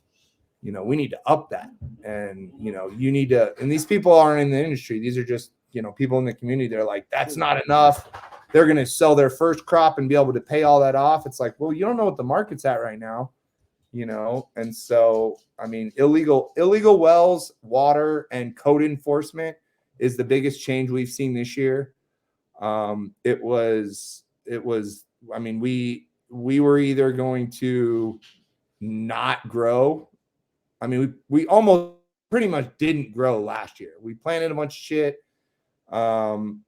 We saw those videos. We weren't on any of them. We're kind of tucked up a little bit, but my wife went out of town, came back like the day after she got here. I had 2 choppers, I mean, right above my shit. And at like 2 p.m. And so I looked at her and we made a decision. We're like, well, all right, we're pulling everything out and we're taking the plastic off the greenies, and that's it. And it was between that and what the market did for flowering, like it was probably the best thing we could have done. We were able to focus more on our medical patch that we wash, and I feel like our resin overall was better because of the attention that we had. And you know, if you grow 1,000 pounds, it costs 1,000. It costs a lot to process, and you have to have trimmers in, and you know, all that shit. I mean, Chickamauga scissors are like $25-$30 a pair now. That shit's crazy. They were $10-$11 back in the day in Humboldt. You know, so that's the biggest thing I would say that has moved up here from California, is water enforcement, because our water laws are different up here too, and it varies by area to area up here. For sure. What advice do you have for people looking to, you know, get set up the same as you and you know, get something going, maybe a farm and you know, a hash and extraction company? Like, what advice would you give somebody? I mean, like I said before, kind of going with your gut, go with what you're pulled towards. I posted a video recently of a guy talking that he's saying how he's fishing at the coast when he was younger, and this old guy came up to him and he's like, oh, you're not going to catch anything right now. You have to wait till that tide is going out, till it's moving out. And he's like, well, what do you mean? If the tide's going out, the fish aren't coming in? He's like, no, that stirs everything up. And get your line in the water right then. It's sketchier to be by the ocean then because the shit's moving. But that's what I would say is, like, if something doesn't feel comfortable to you, but in your mind you still feel it's right, you know, like, just go for it. You know, don't take unnecessary risks. You know, read, you know, there's so many resources online now that are free. I mean, even watching videos like this, and you know, the other ones that you guys have done, like, fuck this, it's like a college now. And it used to be there was like, you know, the one, you know, Amsterdam University or whatever. It's like now it's like, dude, you can pick and choose and go through, you know, don't get distracted by the flash and the pizzazz of what these big flashy breeders are doing and shit. Because a lot of times, like, they're the ones kind of doing fucked up shit. But then there's also people that kind of move low key also that are really doing shit well. And I think sharing information, like doing this, like, this is like, this is the kind of shit I love. Like, you know, I have on my wall, I have the commandments from the Dalai Lama or whatever. And like, one of them is, you know, share your knowledge. That's one of the ways to immortality. You know, I mean, some of the breeders and stuff, like they'll forever be remembered for this one strain they bred or, whatever. But like no one in 50 years is going to be like, oh, you remember that fucking Sherb from Whale Oil, whatever, like breeding. And being even if you're not an actual breeder, working closely with a breeder, like somebody like Taylor, like he's the first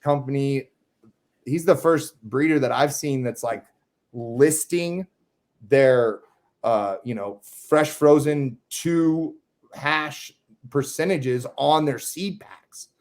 And so there's going to be there already is, but there's definitely a split in the breeding and the production industry of people that are growing for flower on scale for people to fucking smoke their heads off with.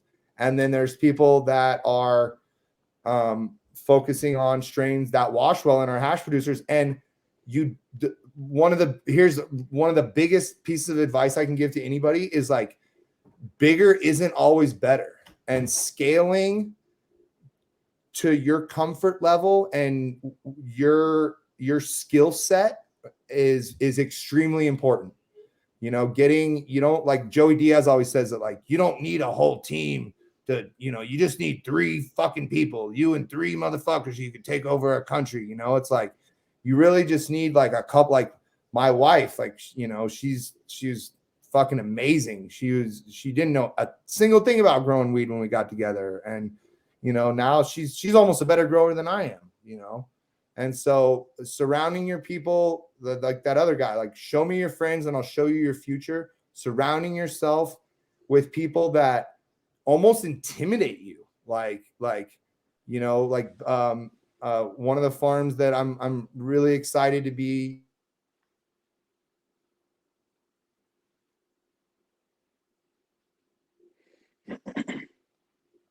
Oh.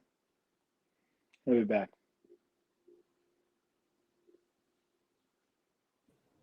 Thanks, Elon Musk. Love you. We got you. You were saying that one of the farms that you were excited about. One of the farms that kind of inspired me to even start looking in this area was it was Benson. It used to be Benson Elvis, now Benson Arbor. And just like reach out to them, like be friendly, don't go, to your heroes or whatever, like, hey, like, what can you do for me, or this and that. Just say like, hey, you inspired me, like, I love what you're doing. I'm not fanboying, but just like, I see you, I respect you. And 3 years, like I reached out to him when I moved to the area and was just like, hey, like, I'm close by now. Like, I love what you guys are doing. Like, thanks for even kind of like showing me this area. And fast forward to now, like, we're, we've got some things in the works together, and I love that kind of shit. So find people that like that really push you, and like almost make not make you feel inferior, but when you're around them, you almost like you feel like you don't know as much, and so surrounding your people, like I'd say information, the people you keep around you are one of the biggest things. And then just like going with your gut and just like doing it. That's the thing. They talk about people coming out of college with, a 4 or 5 year degree or whatever, compared to somebody, in like let's say we're talking about like, restaurant management, or even like a hard skill like welding or something. Like, I'd much rather hire somebody that's been welding or been doing this shit for 5 or 6 years than somebody that's gone to school for it for 5 or 6 years, because there's a lot to be said for being hands-on and failing a lot. And so then that's the other thing I'd say to anybody coming in is like, the more you fail, it's like Thomas Edison said, like, I didn't figure out one way to create the light bulb. I fucking figured out 150 ways to not make a light bulb. And so just keep, fucking up. The more you fuck up, like, the better you're going to get. You're going to learn from your mistakes better than anybody can teach you or tell you. Go take classes, go to events, go to seminars and shit.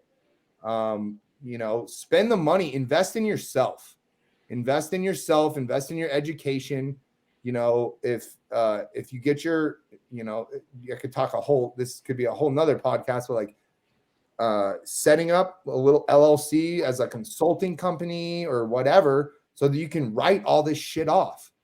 You can, every trip you take to a conference like Moth or, the High Times Cups or anything like that, where it's informational and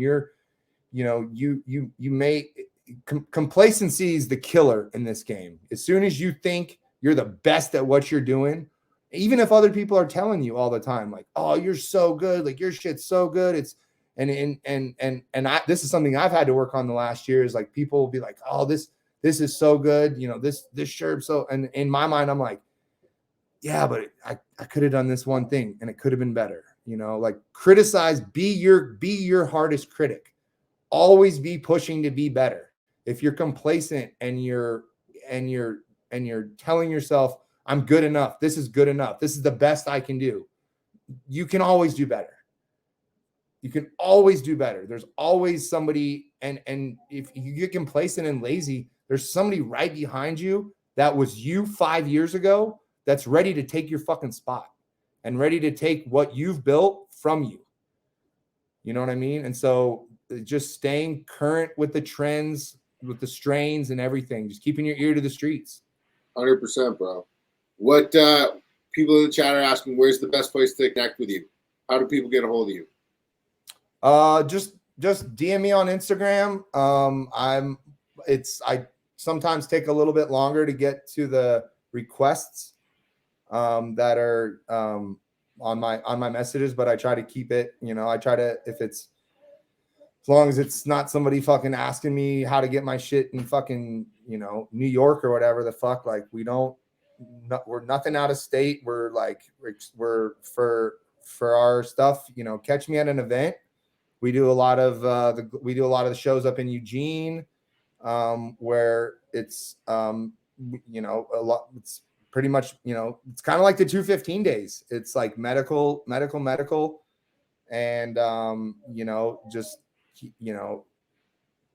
hit me up on Instagram. I love talking to people. There's nothing I do that I try to keep secrets about. Like, information it's free, and teaching people and sharing knowledge makes you better at what you do, because you'll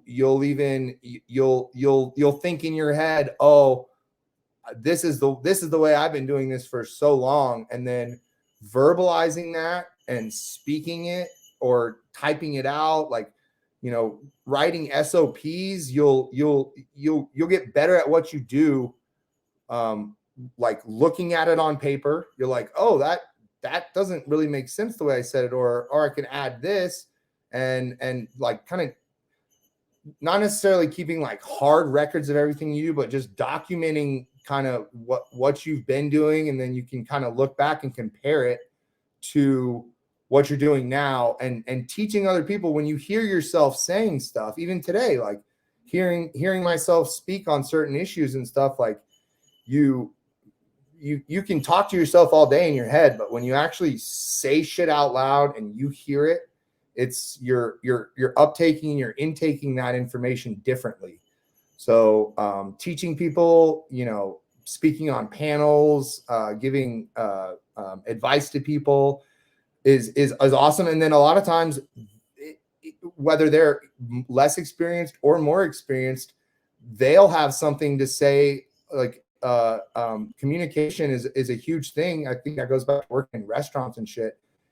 Listening to people that you're teaching, hearing their feedback as well. And then, with the people that you work with, this is something that I really impress upon myself here on the farm, is if we're doing a project together and I have guys that maybe haven't done this with me before, or are newer, or this and that, like, I'll ask them, I'll say, well, how do you think we should do this? Or I'll be like, here's what I want done in the next 2 hours. I'm going to come and check on you guys in an hour and see how you're doing it. And it's either, okay, you guys are it's shit, you're not doing it as good as I think you could be doing it. Here's the way I think we could do it better. Or you come back and they're doing it better than you thought, and they have a new way of looking at it or improving on it. Scott and I were talking about this a lot, just with scaling and trusting, like the new designs, like the piece you got, Addison, this tricycler, like Scott was saying, like, trusting in other people that you have mentored and taught your skill set to and your craft, teaching them and making them feel like they're a part of the team is extremely important. Because the only caveat to that is I would say it can get misconstrued sometimes as you don't know what you're doing. It's like, yo, I'm asking you the way I think we should do this, not because I don't know how to do this, because I've been fucking doing it, but I want you to feel involved in the process. I want you to make and possibly bring something to the table or that we can improve with, So keeping your ears open, being open to change, I feel like in this industry, and being able to adapt is one of the most important things.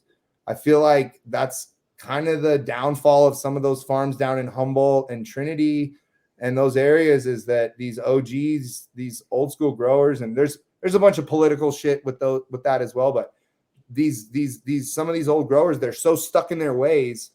They're like, well, this is how I've been doing it for this many years, and not being open to change and the new tools that are available. And like I said, the information that's available to everybody can get you stuck. You can really get stuck, and just ask questions. That's the number one thing I'd say. Ask questions. That's awesome. Well, Jonah, man, we appreciate you taking the time, and we'll definitely love to have you back on. Thank you so much, bro. Thanks for coming on the show. Hey, I just want the last thing I wanted to I got on my list that we were going to talk about was Legends. Oh, yeah. A little Let's bit. absolutely chat about Legends. Absolutely. Yeah. I wanted we just to hit 3 hours, so I know we're I usually just wrap it, but yet, yeah, like do you because you weren't at the first one in LA, correct? I don't know anything about it. I just looked like some good food and some good hash. So Addison, game me up.